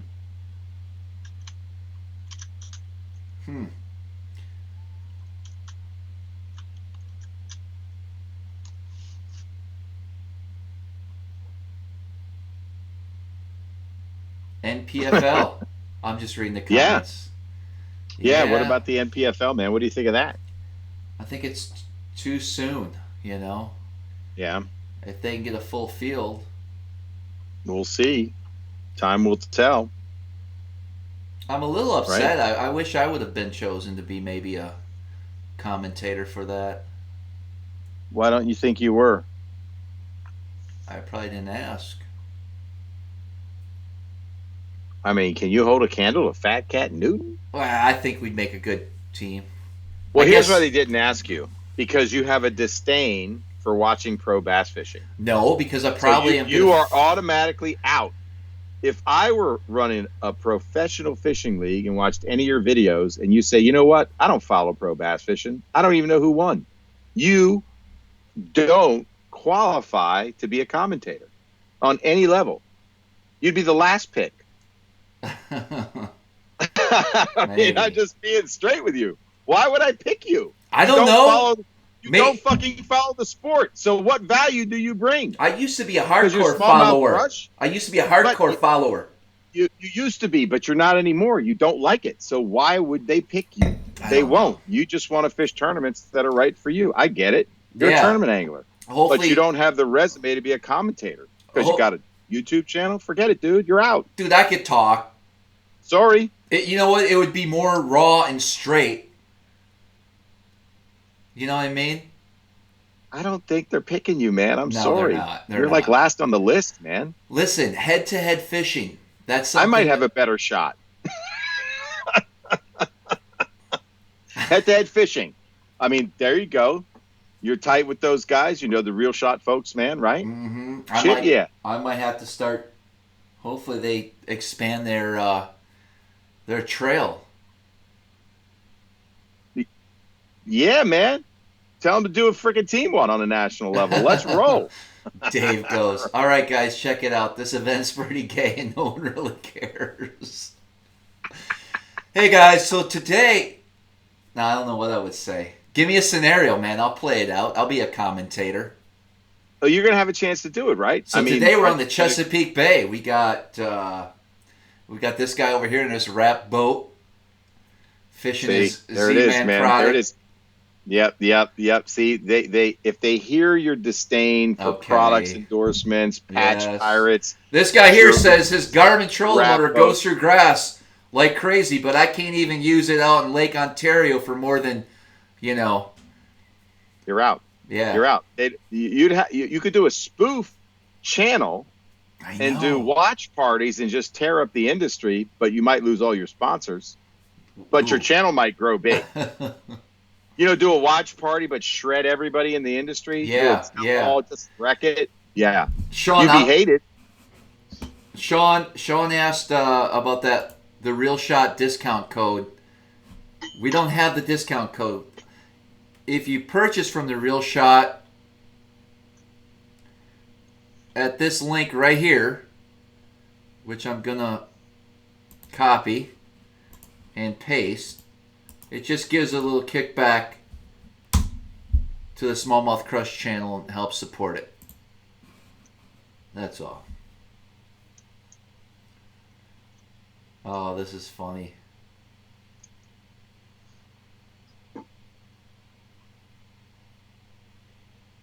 Do it, Randy Flowers. Chris, you can barely make it through a YouTube live stream.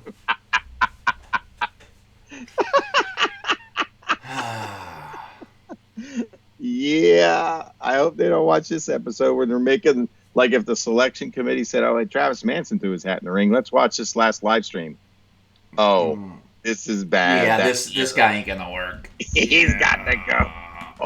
I tell you what, dude. Honestly, I think at some point, I think we need to start talking about the things we don't talk about in the fishing industry. I'm not talking about other things, Eric. Don't get nervous. You mean like my side modeling career? You mean? No, I'm talking about like the things we can't talk about. I don't know what you mean. The things that I don't like to talk about?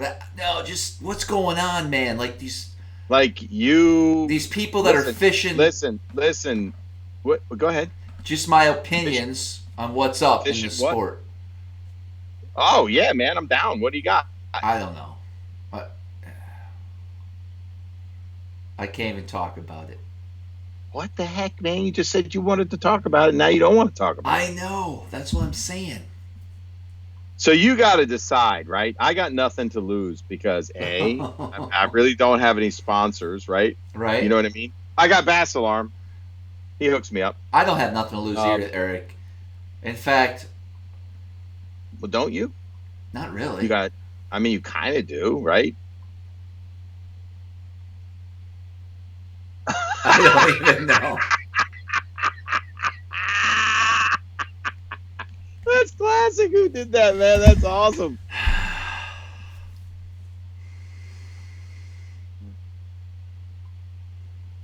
You got something to get off your chest, man. You do. I can tell. Yeah, these... we can't go there, dude. We can't go there. Well, we'll talk offline. Yeah, it's bad. And we'll see if it has any merit, if people would be into it, man. But, I mean, I really think, hey, man, why do we would upset a lot of people in the industry. But why do people tune in? Do they really want to hear about the dirt? They do. They want to hear the real talk. Sure, you talked real about your St. Croix rods today. You talked about Dobbins. You talked about your Garmin Force-less motor. You talked about, you've talked about your Merc, right? You said everybody loses a lower unit. You're being straight. I mean, you're telling people what's up. We talk about lures that work. Yeah, let's just keep doing what we're doing, man. That's what we got to do. We got to focus on the task at hand. We got to get a schedule in place. We need to get focused. We need to bring value to the people that want to watch your show. I'm an apologist. Yes, listen, Eric, I know you bring value. I think you can replace we to I. Yes, I need to step it up, and I will, okay? I admit, I've been slacking, whatever you want to call it on the YouTube channel for the last couple of months. I've been riding the wave, and the wave's over. Ride's over. It's time to get back to work, and that's what we're going to do. We're going to make this show better than what it ever is. That's what you're going to do. I'll help you with ideas on the show and stuff like that. I suggested a schedule a while ago. Maybe advertise for an intern to do some of the things you want. I'm sure there's plenty of eager bass heads out there, man. You got a lot of connections in the industry. Get people on. People want to hear about that stuff, man. They love the shows. Get Captain Scooter on, man. We can talk about team fishing. You can get Brian Breezemeister on from Bass Alarm Buzzbaits. Yes. You can get Dirty Jigs on. You can get come on, man. Beast Coast, right? I mean, some of those shows where he had Z-Bait on, Samatis, man. I mean, Samatis Bait, sorry. Dude, it's awesome, man. People want to know. Do tank demos, go out on the water, throw crazy baits. Can we catch giant bass on the Chesapeake Bay, throwing a monster flat side crankbait? That's what people want to see, dude. That's what people want to see. I got a zillion ideas. You just need to commit to a show schedule. And it could be seasonal. It could be timely, right? What's going to start to happen here in the fall, man? Right? Fall is for flat siding, bro. Get the flat-sided crankbaits ready to roll. That Chesapeake Bay flat-sided crankbait bite is stunning in November. Nobody's on the water. Those fish gang up on the rock. Well, see, that's the problem with you. What? Do I want to go out and catch 9 fish all day? Come on. You're freaking 9. Talk about 30. Okay. Oh, I'll show you then. I'll run the boat. You sit back and do the filming. How's that? Come on, dude. What are you talking about? Bronzeback Billy goes, it's been so long. And by the way, hey, Bronzeback Billy wins a comment of the night. It's been so long, I now have to wear reading glasses to read the comments. Dude, here's your problem. You're spoiled. What? New York and smallmouth fishing that's easy has spoiled you. People want to hear about the grind. People want to hear about how to catch a fish when it's fucking balls tough. That's what I'm into. I love a grinder tournament. I love a tournament where there's only going to be 9 bites and you come out on top. That's the deal, dude. If it was easy to catch bass and you could always go out and catch 4 and 5 pound smallmouth, it would get bored. Boring. Gotcha. People want to know if I'm in a competition and I'm sitting around 20 boats, what can I do? Not everybody wants to make an 80-mile run, right? Mm-hmm. Some people don't have boats that can do that 80-mile run. What about the dudes in tin boats that want to stay shallow, go dirt shallow? Like the walkabout you did that day. You caught a couple fish in the dirt on that swim, Jake. You got out of the boat to walk into a creek to see if you could push the boat back there. Who knows if you would have found the mother lode? That's the kind of exploration. Yes, fishing live with Big Time Jimmy. We need all 3 of us. Yeah, Can we get him? Well, no. You can't get him regularly. No. You know that. You're dreaming. The only person that you can get regularly is me. Now, maybe there are others, but get them. Yeah. Shit, dude. Get them. Yeah. No, Dave. Dave's got a good point. 400 viewers after a long break. That is a good sign. We got a good thing going. We need to keep it going. And Eric, after this little prep talk, I am super stoked. I'm ready. I'm energized. Look at me. I'm ready, dude. I'm focused. Okay. It's got to last, though, man. You can't just, go up to New York and dreamland of the land of giants in, 50 fish days. That's just dream stuff, dude. People want to know about largemouth fishing, river systems, lakes, grinder summer tournaments. Yes. How do I get a bite on the Potomac right now? How do I go out on the Chesapeake Bay when it sucks? And how do I do better? If you really want to wow your viewers, go figure that shit out. It's easy going up there with live scope and fucking cracking on them. That's clear. Well, not always. That ain't like you think. Clearly, because you zeroed the last tournament in New York. That's right. So, I mean, even great guys like you can zero. You're a great fisherman. Hey, I'll tell you what. Right? One thing I've noticed that there's been days where on Lake Ontario, St. Lawrence River, where these fish are not grouped up, and I'm looking for 1 or 2 fish. And that's hardcore. When you're guiding, you're literally on the motor, on the trolling motor, without a fishing rod in your hand, okay? Pointing, showing people where they need to be casting to. Yeah, man. I mean, look, man, you guide professionally and Scooter guides professionally. I understand. You wake up early. You give it. You're all in the water. You're standing up for 8-9 hours a day. You're trying to put fish on people on fish. It's not an easy job. So I'm not saying that it is. Don't get me wrong. I get why you don't come home and produce a video, but come on, man. 1 video a month, 1 a week. Even if it's a small little recap of your week and showing people some stuff that worked, what didn't, people want to hear about that, man. Just do shorter vids. They don't always have to be full production stuff. Wow. Little Instagram feeds, man. Yeah. Keep people keep dripping the juice, bro. That's right. But man, am I dying to get back up there, dude? I'm gonna crush them. Of course you're dying to get back there. Who wouldn't be dying to get back up to Lake Ontario, the St. Lawrence River, man? It is magic land. So the trolling motor came back today. The boat's all cleaned up. The rods are all re-rigged. I got some new ideas. Fall transition. Things are going to change slightly. That's right. I think you can have a drop shot in your hand year-round up there. And I kind of hit on this earlier. I've been fishing the net a lot deeper. I've been having a lot of success with that. Awesome, dude. The bigger heads?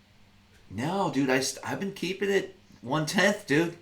Wow, incredible. Just letting it sink, man. Taking your time down. Are you throwing the little TRD or big? Little.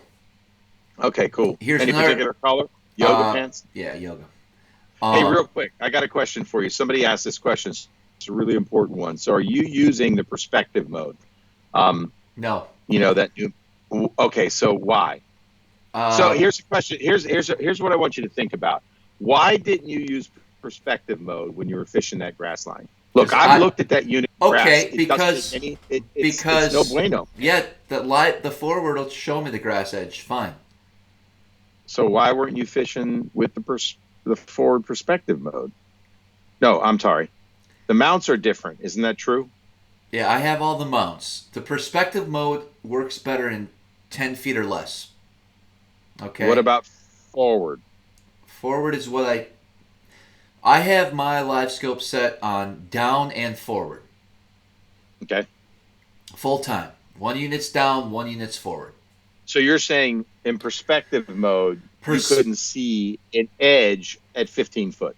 You could. No, you could. It just works better shallow, and it's not allowing you to actually see your bait and how that fish reacts to the bait as easily as forward view, if that makes sense.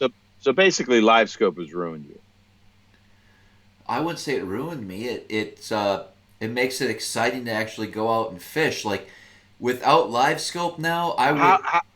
How would you do if you had to take it off? How would you approach it? Because you never had it before. Well, I had it last year. No, I got you had it last year, but you didn't have it in the prior years, and that's how you sat and looked at your trolling motor, your graph, your 2D all day long, as you go zigzag back and forth until you see a fish on the graph and you drop down to it. So that's basically smallmouth fishing. That's what you do. Not necessarily largemouth fishing. Correct. Okay. Just checking. That ABA. So I took fourth. I'm not like excited about that, but I had some issues that day on Oneida a couple weeks back. But all those fish I caught was because of live scope. I didn't see a lot of them. So that brings up a really good point, man. I mean, there's a lot of talk out there about like the affordability of bass fishing and where's it going. Mm-hmm. What are your thoughts about, only the people that can afford $20,000 of electronics can only compete at the highest levels? Do you think that's bogus? Yeah, it's bogus because is that good for the sport? Shitty for the sport? What is it? I don't know. I hear people, if you're going to buy, wasn't it like the top? And the elites didn't like the top 8 guys. 8 out of the top 10 have live scope. Sure. Is it true that a bass like boat, Humminbird went by and like ripped the sponsorships from like the guys that were using Garmin's? I didn't know that even happened. Apparently, yeah, that's right. You don't follow sport, but if you did, you might have heard that rumor. I don't know if it's true, but apparently it might be. All right. First of all, nobody should have a $50,000, $60,000, $70,000 bass boat. Okay. Let me just if I'm not sure what that means. What I mean is it's ridiculous to spend that much money on a stupid boat. Okay, meaning you're better off. Your retirement's if you're making $500,000, $600,000, $700,000, $1 million a year. Yes, you can afford that. It's the same people driving Range Rovers that are leasing these things on the road. Okay, just to show off.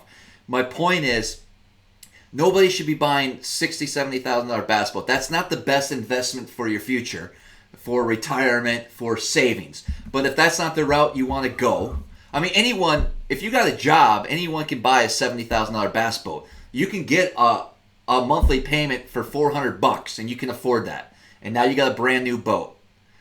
So my point is, when people bitch about the electronics, that's nothing. You're $60,000 into a bass boat. I think you can fork out another $2,000 to have a better transducer on it. You know what I mean? I don't like that argument.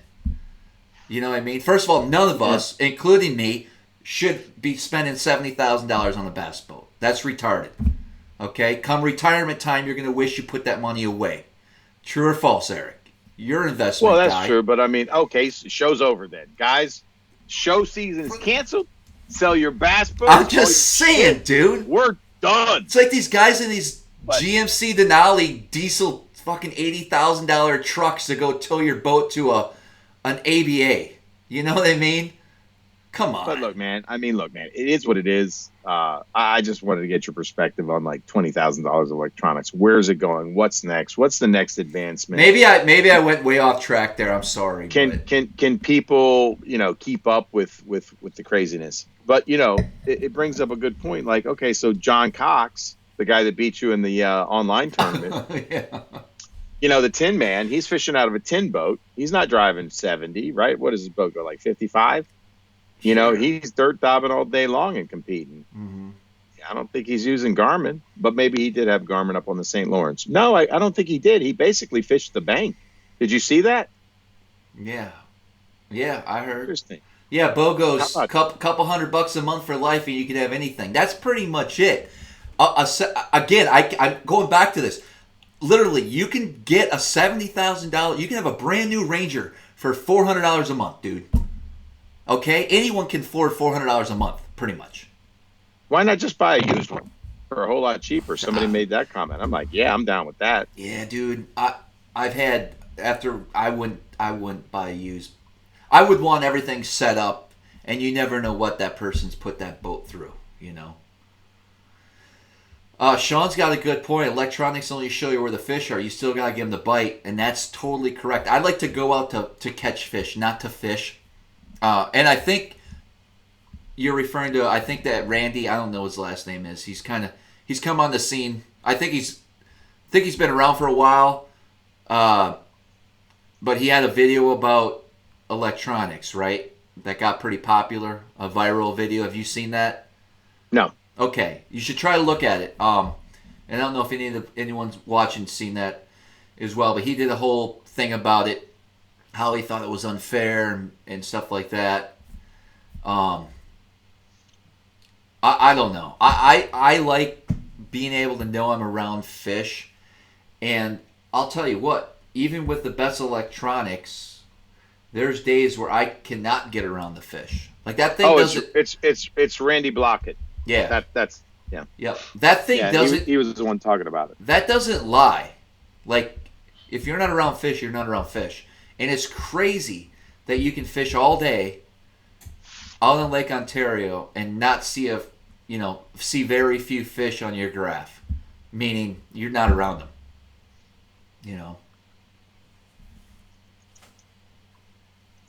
Somebody asked about a rat update from my buddy. So my buddy, who's making the wood rat, he was down. He's moving to South Carolina, right next to a pond, which is pretty cool. And so the first lure that he made me, literally, almost every time I threw it, it got bit, and some of them were very good bites. First time I threw it, I got a 4-pounder.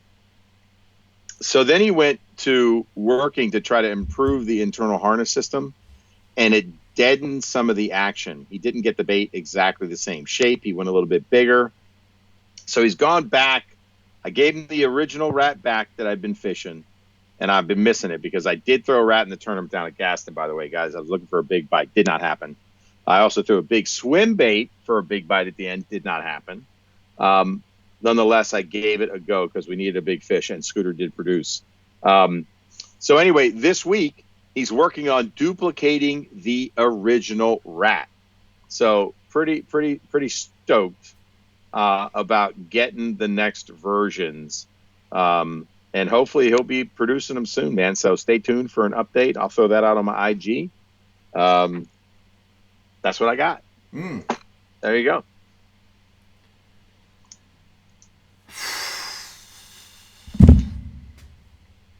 What you got, man? Nothing. Well, have you run out of steam there, Mr. Manson? Yeah, Jamie. I know he's been around. He's been on social media more with some of his posts lately, from what I've seen. I'm not dissing the guy. I have no idea what. I didn't watch the whole thing. I just know he had a pretty high opinion about electronics.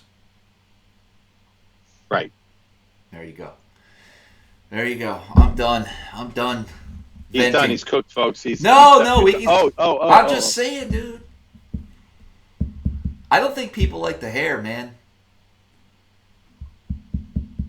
I know they don't.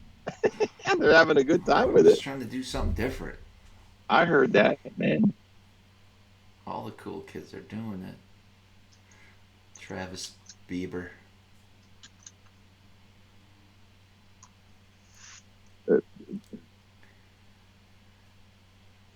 All right, so Yakin SoCal has been calling for me to send this bait into the game.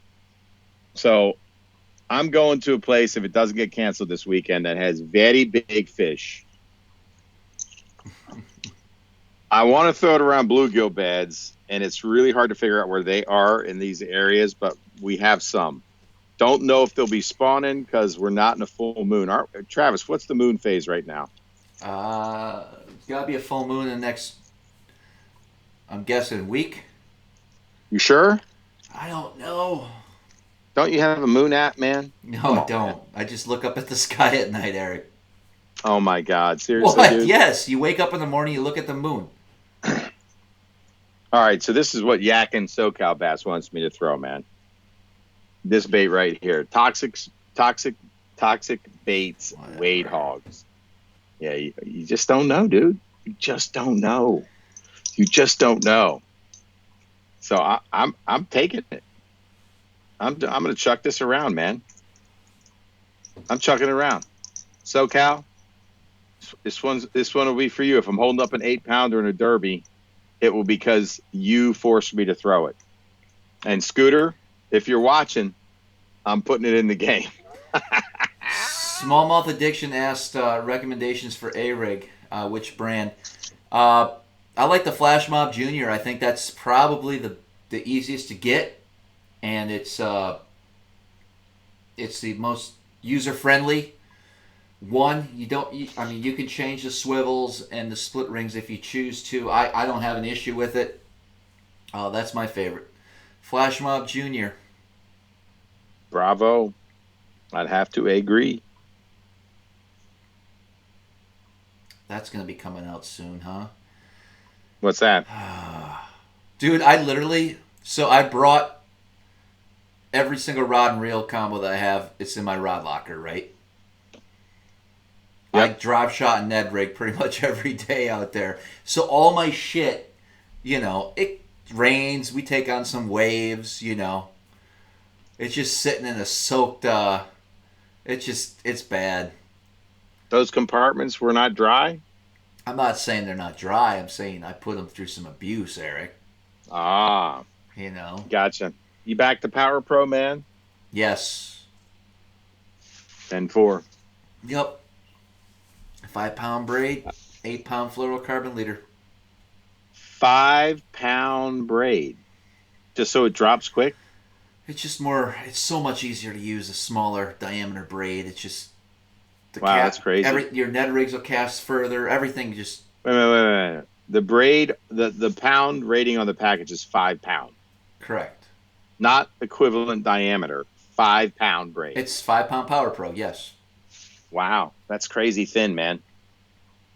Wow, tip for everybody out there, man. 5-pound Power Pro. Yeah, so... that's nuts, man. So for jig heads on a Kitech, on an A-rig with your swim baits, I'm using Salzman's company, whatever they're called. I don't even know anymore. It's been so long. True Bass. The screw lock heads. Remember those, Eric? Oh, hell yeah, man. Yeah, that's what I would recommend. I caught 8 fish in a row in those things without changing a swim bait. What's the trick not to have your swim baits hook themselves on a cast?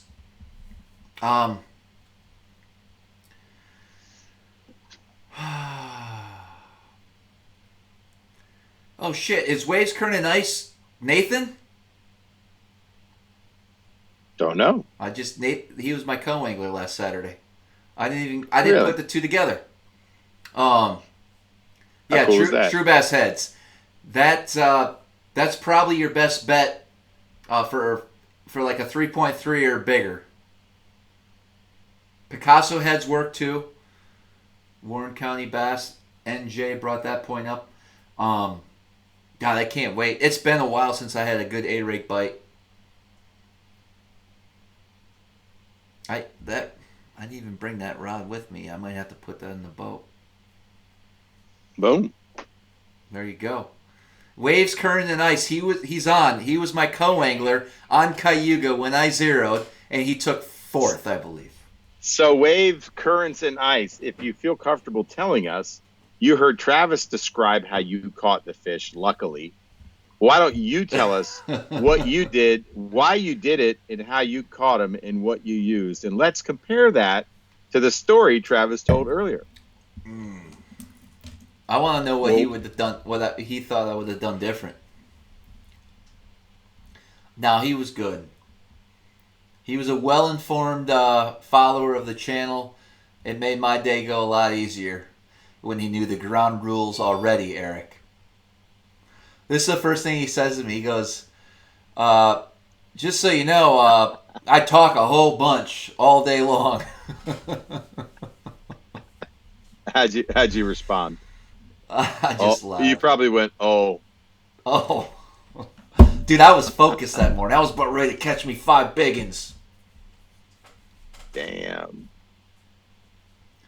Well, he can say for the rest of his life that he caught 2 behind you when you zeroed. That's right. That's right. Damn. Oh, shoot. We do. Here's another part of the story that I didn't tell you yet. You ready for this? Talk to me. It's a 3 bass limit on the co-angler side, okay? Yep. Do you want to know? So if this is true, I'm not sure how exact it is. If the boater zeroed or not, but a co-angler came in with 18 pounds that day, and won the co-angler side, and pretty much beat the boater by 3 pounds. He had 3 fish for 18. I'd love to hear that story. Wow. Yeah. Travis, tell him about the trailer. Oh, when he looks at me and goes, do you have insurance on your trailer? Oh,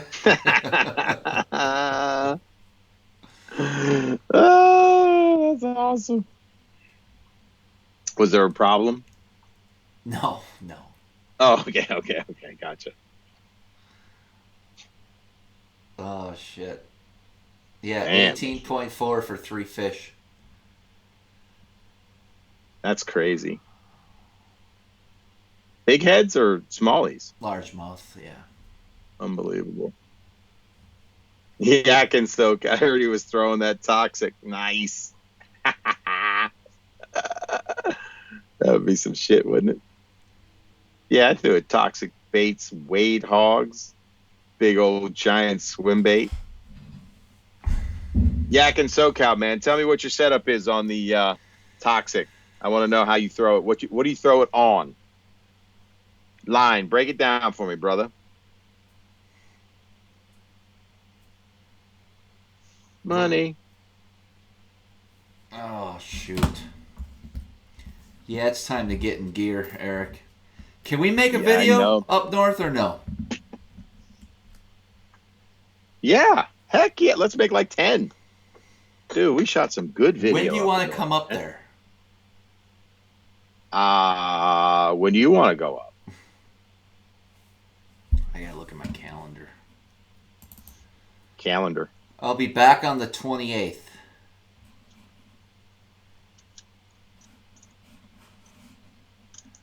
Okay. But I'm getting. For how long are you gonna be up there? I'll be there till the 28th. But no, I'm saying anytime. So it'll be October if we can sneak away.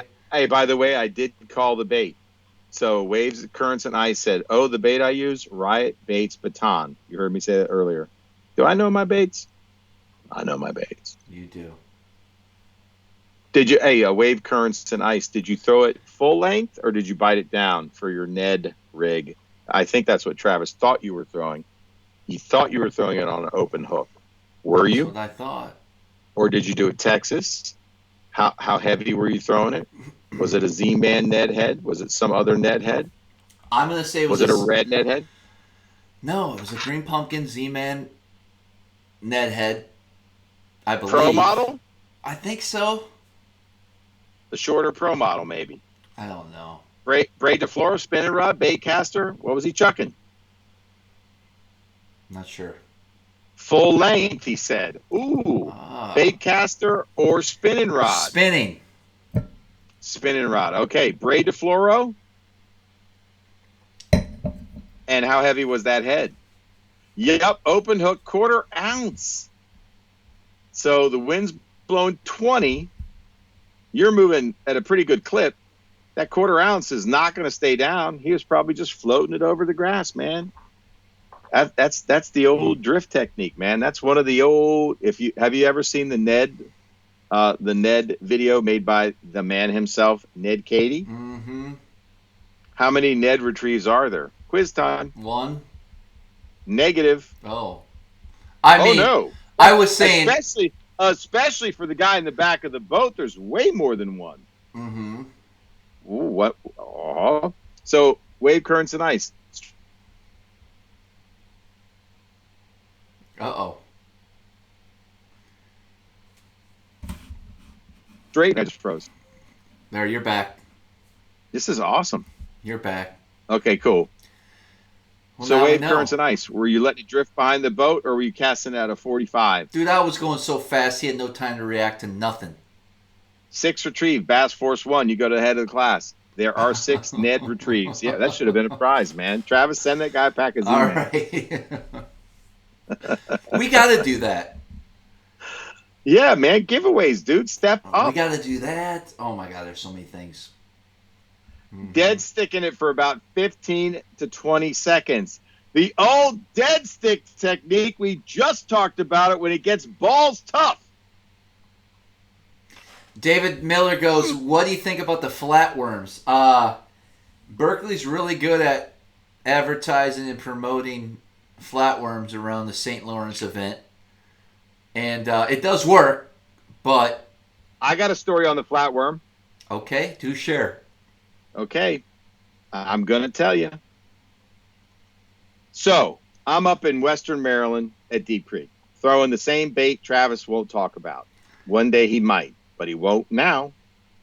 And I go, holy shit, dude. And I actually, I shot a video with it. I can show are the you video. Talking about the other I'm talking bait? About, yes, the other bait, not the one you caught the 8 on. All right, so anyway, both of us discovered this crazy, unique bait at the same time, and I'm destroying the fish every day on it. Don't give away. So I go out with Justin Hirschman. He built my dock up at Deep Creek, and we go bass fishing. Got a couple stories actually, if you guys care to hear about both of them. One involves dead sticking. So we fish a Wednesday nighter. So we roll in. We're boat number, I don't even know. There might be like 20 boats. Roll into the same cove of the eventual winner. He gets the dock system we want. We got to pick the less desirable dock system. There is a milfoil and coontail, more beautiful than I've ever seen. I think I miss a bass and catch a pickerel. Justin's flipping too. I think he missed a bite. I'm not sure. We're fishing under docks as well. This is a heavy dock fishery, by the way, dominated by there's largemouth and smallmouth. Okay, not a lot of big smallmouth, but there are some big largemouth in there. It's the heat of the summer, by the way, up there. So unproductive first cove. We're rolling around. Things are not happening. We roll up to the dam, deep clear water. We're in, I think, Justin's boat. He's got Mega 360. We're looking at the rock in front of us, structure.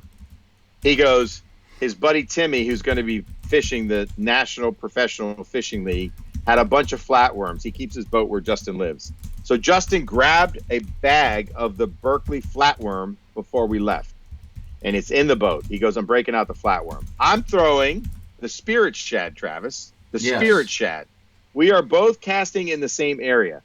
He catches several smallmouth, like a good number, not like 10, but a good number for this lake. I have not had a bite on the spirit shad, Gajo. I go, that's it. Give me one of those Berkeley flatworms. Literally, my first cast, I catch a smallmouth. My second cast, I catch a smallmouth. I think I caught like 3, and he caught more than me because he was fishing it first. Nothing big. these smallmouth are not of consequence. We do not win the tournament. We don't even cash a check. We go back into the weigh-in. The guy that was in the same cove that we were was fishing. What do you think, Travis? And I want you to pick the rod and the reel. And the rod and the reel, I want you to pick the reel first. The reel is something you might have fished as a kid. And this is a question for everybody watching right now. 409 people. Dude, I wouldn't know. Pick what reel did a lot of us start with. It's silver, and it has a number, and it's only 2 numbers. I'll wait for a second. Mitchell 300. Oh, you're in the zone, but it's not a spinning reel. It's a closed face reel. I'll give you a clue. A Zepco 205. Oh man, you're in the hunt, but it's fewer numbers. A Zepco 20. Oh man, a little higher. A Zepco 80. No, lower. 40. 50. Eat a dick. There it is. I said Jamie Newton got it first. Zepco 33. So he fished a Zebco 33. Do you realize what the gear ratio is on that? I think it pulls in like 3 inches of line per crank, something stupid low. What did he throw under the docks and dead stick to catch 15 and change when the next nearest bag was 10 pounds? What did he throw, guys? I talked about it earlier in the show. I talked about 2 finesse baits and 1 you can dead stick. I don't know. Travis, I talked about it. It's one of the lures we threw in our episode of finesse fishing on the Upper Bay. You threw the trick worm. He threw a trick worm in pumpkin with a very small finishing nail that you buy in bulk at the hardware store, and some type of Nico hook, rigged weedless. And he dead sticked it under docks for 15 pounds and change. So the lesson is you're always fishing around more fish than you think. He doesn't have live scope. He doesn't use a depth finder. He just targets docks. And he dead sticked. He has the ultra patience. That Zebco 33 is a free spool deal. It allows him to slide that bait without bait casting gear, right? Way under the docks, and he dead sticked, and he whipped everybody's ass, and he sat down in a chair on the front while he was doing it. So he had not a 21-foot boat, no fancy electronics. So he had is this one a rod Zepco and 33 a bag of worm. Platinum spin cast reel? That's the one. Here's the lesson that I'm trying to impart upon everybody. We talked about $20,000 of electronics, and there were bunches of boats that had $20,000 of electronics. He had 1 bag of worms. So I'm going to tell you guys that, look, man, I'm a gearhead. I'm a lure hound. So you know what? You could keep it simple. You could go crazy. But at the end of the day, when it's summertime and it's hot and stupid, sometimes you do need to dead stick. That's the big takeaway for me. Sure, if they're active, you'll figure it out soon. But if you're not getting bit, man, and you think you're fishing around fish, the spin cast is like 5-to-4 gear ratio. Right, it's crazy, man. I'm looking right now. I'm going to buy a spin cast, but I need to have one that's like 7. I don't think they make it. I'm looking. You got to look at the push button one, not the spin cast one. But the spin cast one might work. No, I know what you mean. Yeah. So anyway, there's a story for you guys. It's a lesson. I've seen it many a times, and I told you, when I was on the Potomac, I went into a creek, and I was dead sticking. I was not actively twitching my Senko. I wacky rigged it.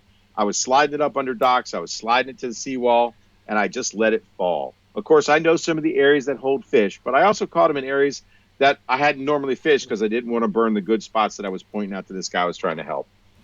Anyway, story for you. There you go. Don't forget, when it gets goofy, downsize, finesse fish, and dead stick. The Zepco Bullet's 5-to-1.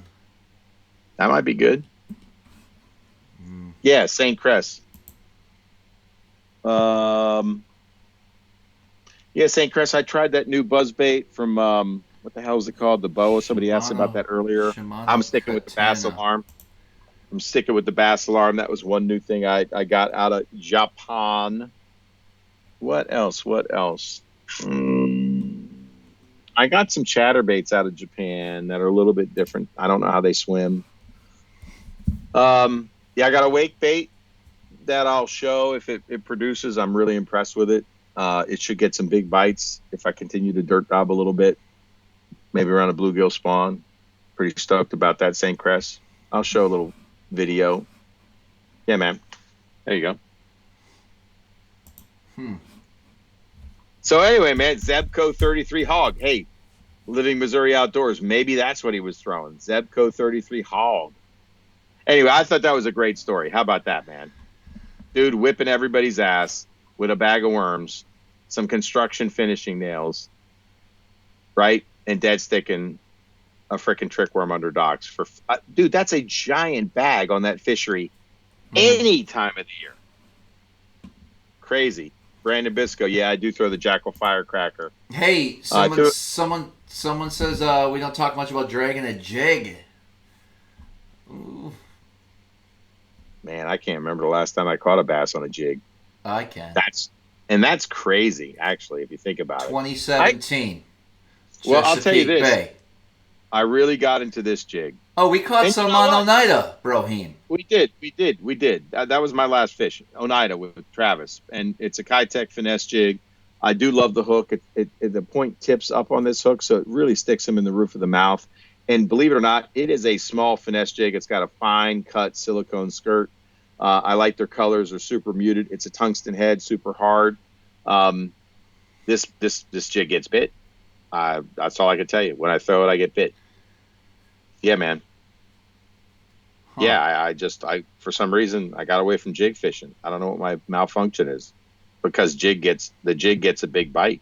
What's wrong with me? Damn.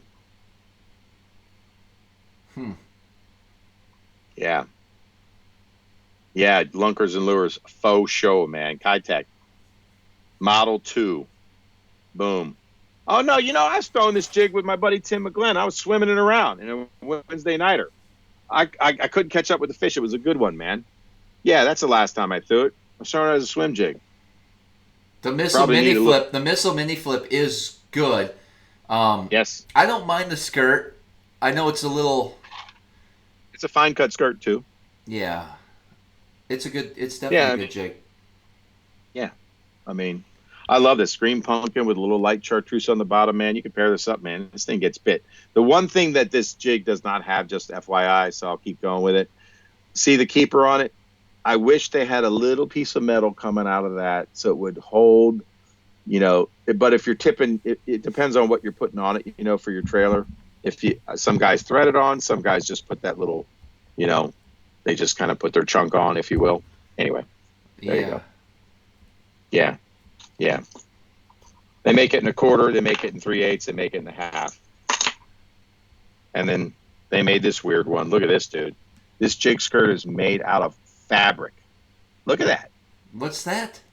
It's the same. It's the Kitech Model 2. See, I go to Japan to get shit that you don't know about. Red and black. Try to find that color in their lineup. They don't have it, but they did. This is fabric. It's like it's made out of fabric. I don't know. I just like red and black sometimes. You can see how long it's been. It's been in the water a lot. Not. So many baits, so little time. Clear Blade Z-Man. Have not used it yet. Okay, I'll probably get a few over the winter for next year. But did you know that Norries made a clear-bladed chatterbait many, many, many years ago? I shot a video on my IG. I made a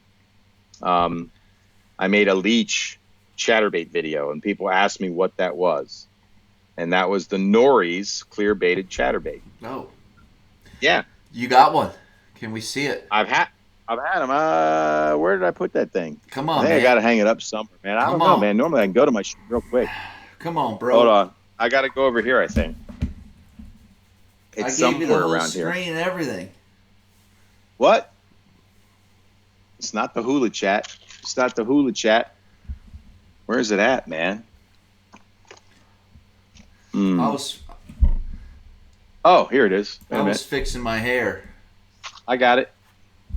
I hung it up. I had to tuck the hair back under the hat.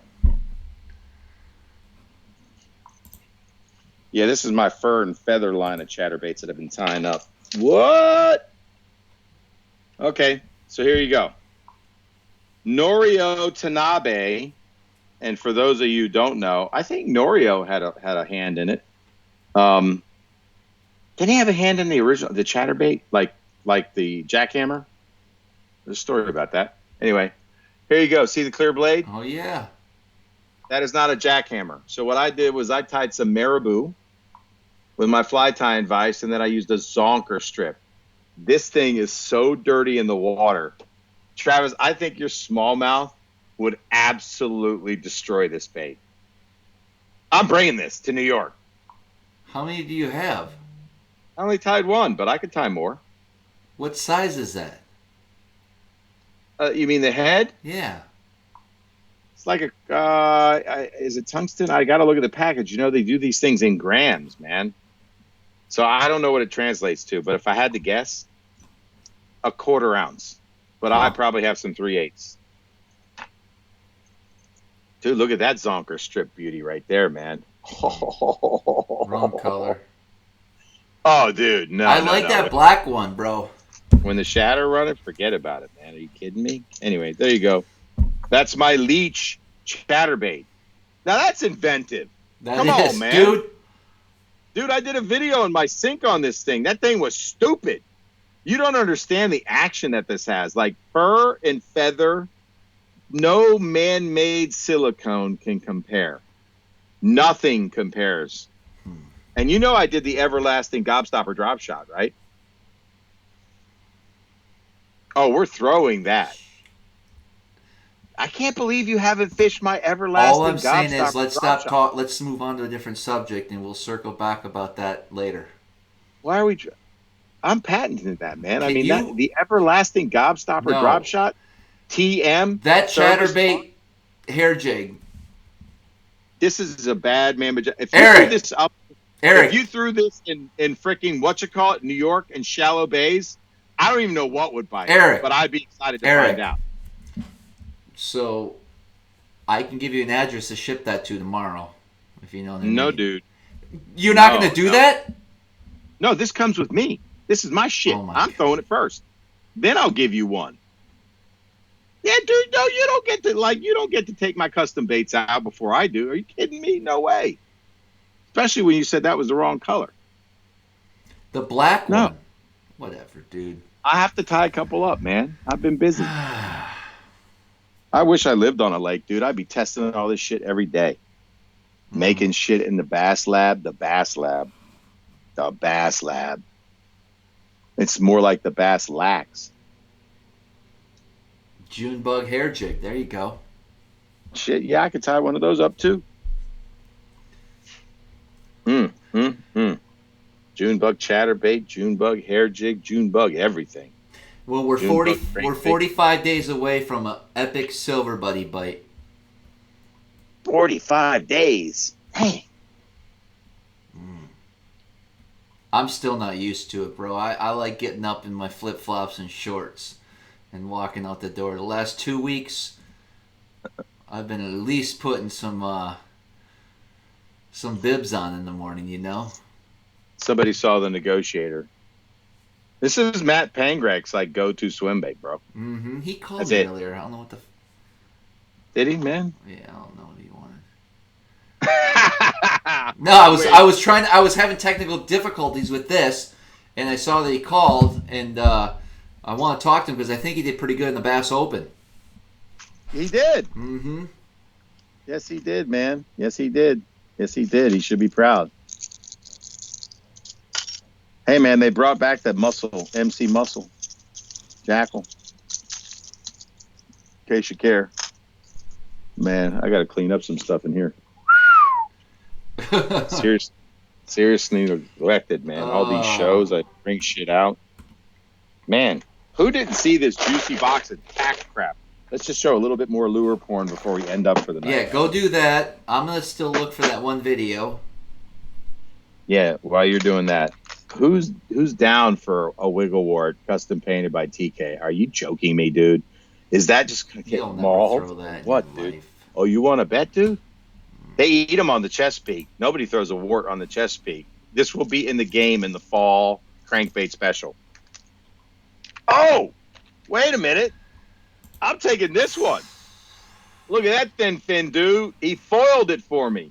Holy shit, that's going in my pocket. Getting in the game. Look at that pogo shad, bro. That's coming up. Fall crawl. I agree. Mm-hmm. Oh, for your smallmouth? Dude, right there. Okay. That thin fin for smallmouth, they will eat the shit out of that, I bet. Have you ever thrown a thin fin? No. I used to throw thin fin all the time when I was a kid, man. They eat the shit out of a thin fin. What about this? They eat a black and blue jig like crazy on the upper Bay in Potomac. Why aren't we throwing black and blue pogo shads? But now we are. Now we are. Now we are. Thank you, TK. Oh, my God. Dude, look at this haul special. Are you kidding me? And how about this green pumpkin? I got to bring this to Kerr, too. Shit. I got a lot of things to rig up, dude. I'm fucking freaking out. There's my B2 Slim. My B1 Slim. Look at that beautiful job, man. He can paint his ass off. God damn, TK. This shit is just, it's like candy. Dying over here, dude. So many baits. So little time. I got to figure it out. I cannot go through another winter and not fish. I'm going to lose my shit. Oh, okay. What are you talking about? Like, dude, I can't do it. I can't do it. I'm got to go south for like the winter. I got to. Where's the Classic this year? Texas. I don't even know, man. Dallas, Is Texas. They haven't announced the lake. No, they Would it did. be calm? What is it? I don't know, some lake near Dallas, Fort Worth. What lake, dude? I don't know. That's why you're not a commentator. Okay. Neither am I. Because I don't even know. All I'm saying is, remember last year White Claws. We went to Alabama and we took the boat and you met me. Dude, that was went to the fun. Classic. Yes. So ready for that again. Are we going to do that again? What's that? Are you going to do that again? The Classic? Yeah. Probably. Oh, that's right. We'll see. Okay. Well, I'm going to get up at 4 a.m. to edit 2 videos. Nice. Oil change at 10. Then get on the road. So we should probably wrap this up pretty soon here. Dude, look at Robert Linson's California Delta second place finish. Look at the 2 baits he used. That toxic bait Wade's hog. Look at the hook rash on his toxic bait Wade's hog and his punching rig. So, does it catch big bass on the Cal Delta? Hell yeah, dude. East Coast fish eat big baits too. Damn, Robert. Wow. That's crazy. Thank you for sending that, man. Wow. I think there's going to be some winter expos.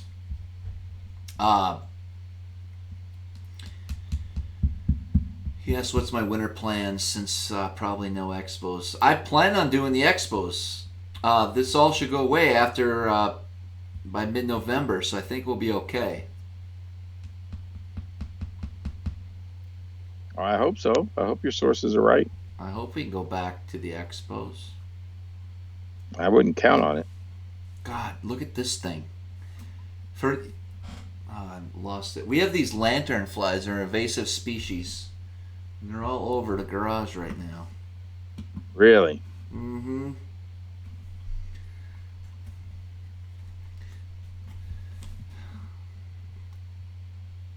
You got those too. Do you have them down there? Nope. Haven't seen one yet. No, they're all over here. Really? Mm-hmm. I can show you one. They're kind of big. Yeah, show me. Well, I don't know. He was flying around earlier. All right, we will be back in mid-October. Early October, mid-October. That's right. That's right. Yeah. Harrisburg, is Harrisburg going to happen? I hope so. Any conspiracies? Corey, you know better to ask that when Epic Eric's on the show. I gotta go, but if you want to stay on for another half hour, I'll sign off, man. No, I'm good. But we need to catch up, Eric. There's some stuff we need to talk about, or we haven't been talking about lately. Thank God, my mind's been clear. I don't need any static. I don't need it. No mud in the brain, please, and thank you. All right. Well, thanks for hanging out, guys. 400 people tonight. That was awesome. I know I wasn't at my top of my game, but we will be shortly. Eric, you got any last words? No, man. It's been great to be back, man. Thanks for calling the show, man. It's awesome. Yes, I'm stoked, man. I'm feeling like we're back in the groove, man. Let's end it with the theme song and go from there. Yes, that's right. That's right. Do this for a second while you play the theme song, man, because hold on, I gotta get low, man. I gotta hold this up over my head. Hold on. I gotta get low. I just want to do it. Yes. Thank you, Captain Scooter. Making dreams come through. Woo!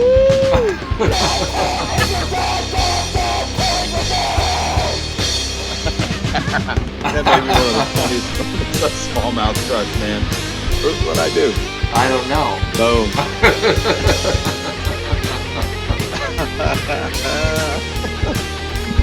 We're still here, bro.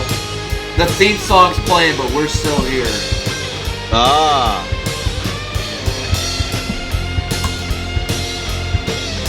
Man, Sean did a good job with this.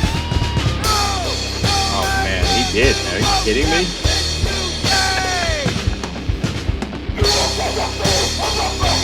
I got a good voice, man. I got a hardcore voice. You got a hardcore voice for metal. You could definitely be in a metal band. There's no question. Or is it metal or what do they call it? Rage? I don't know. Rage band? I got my YouTube on freaking full screen. I can't get out of it, bro. See you guys. See you guys.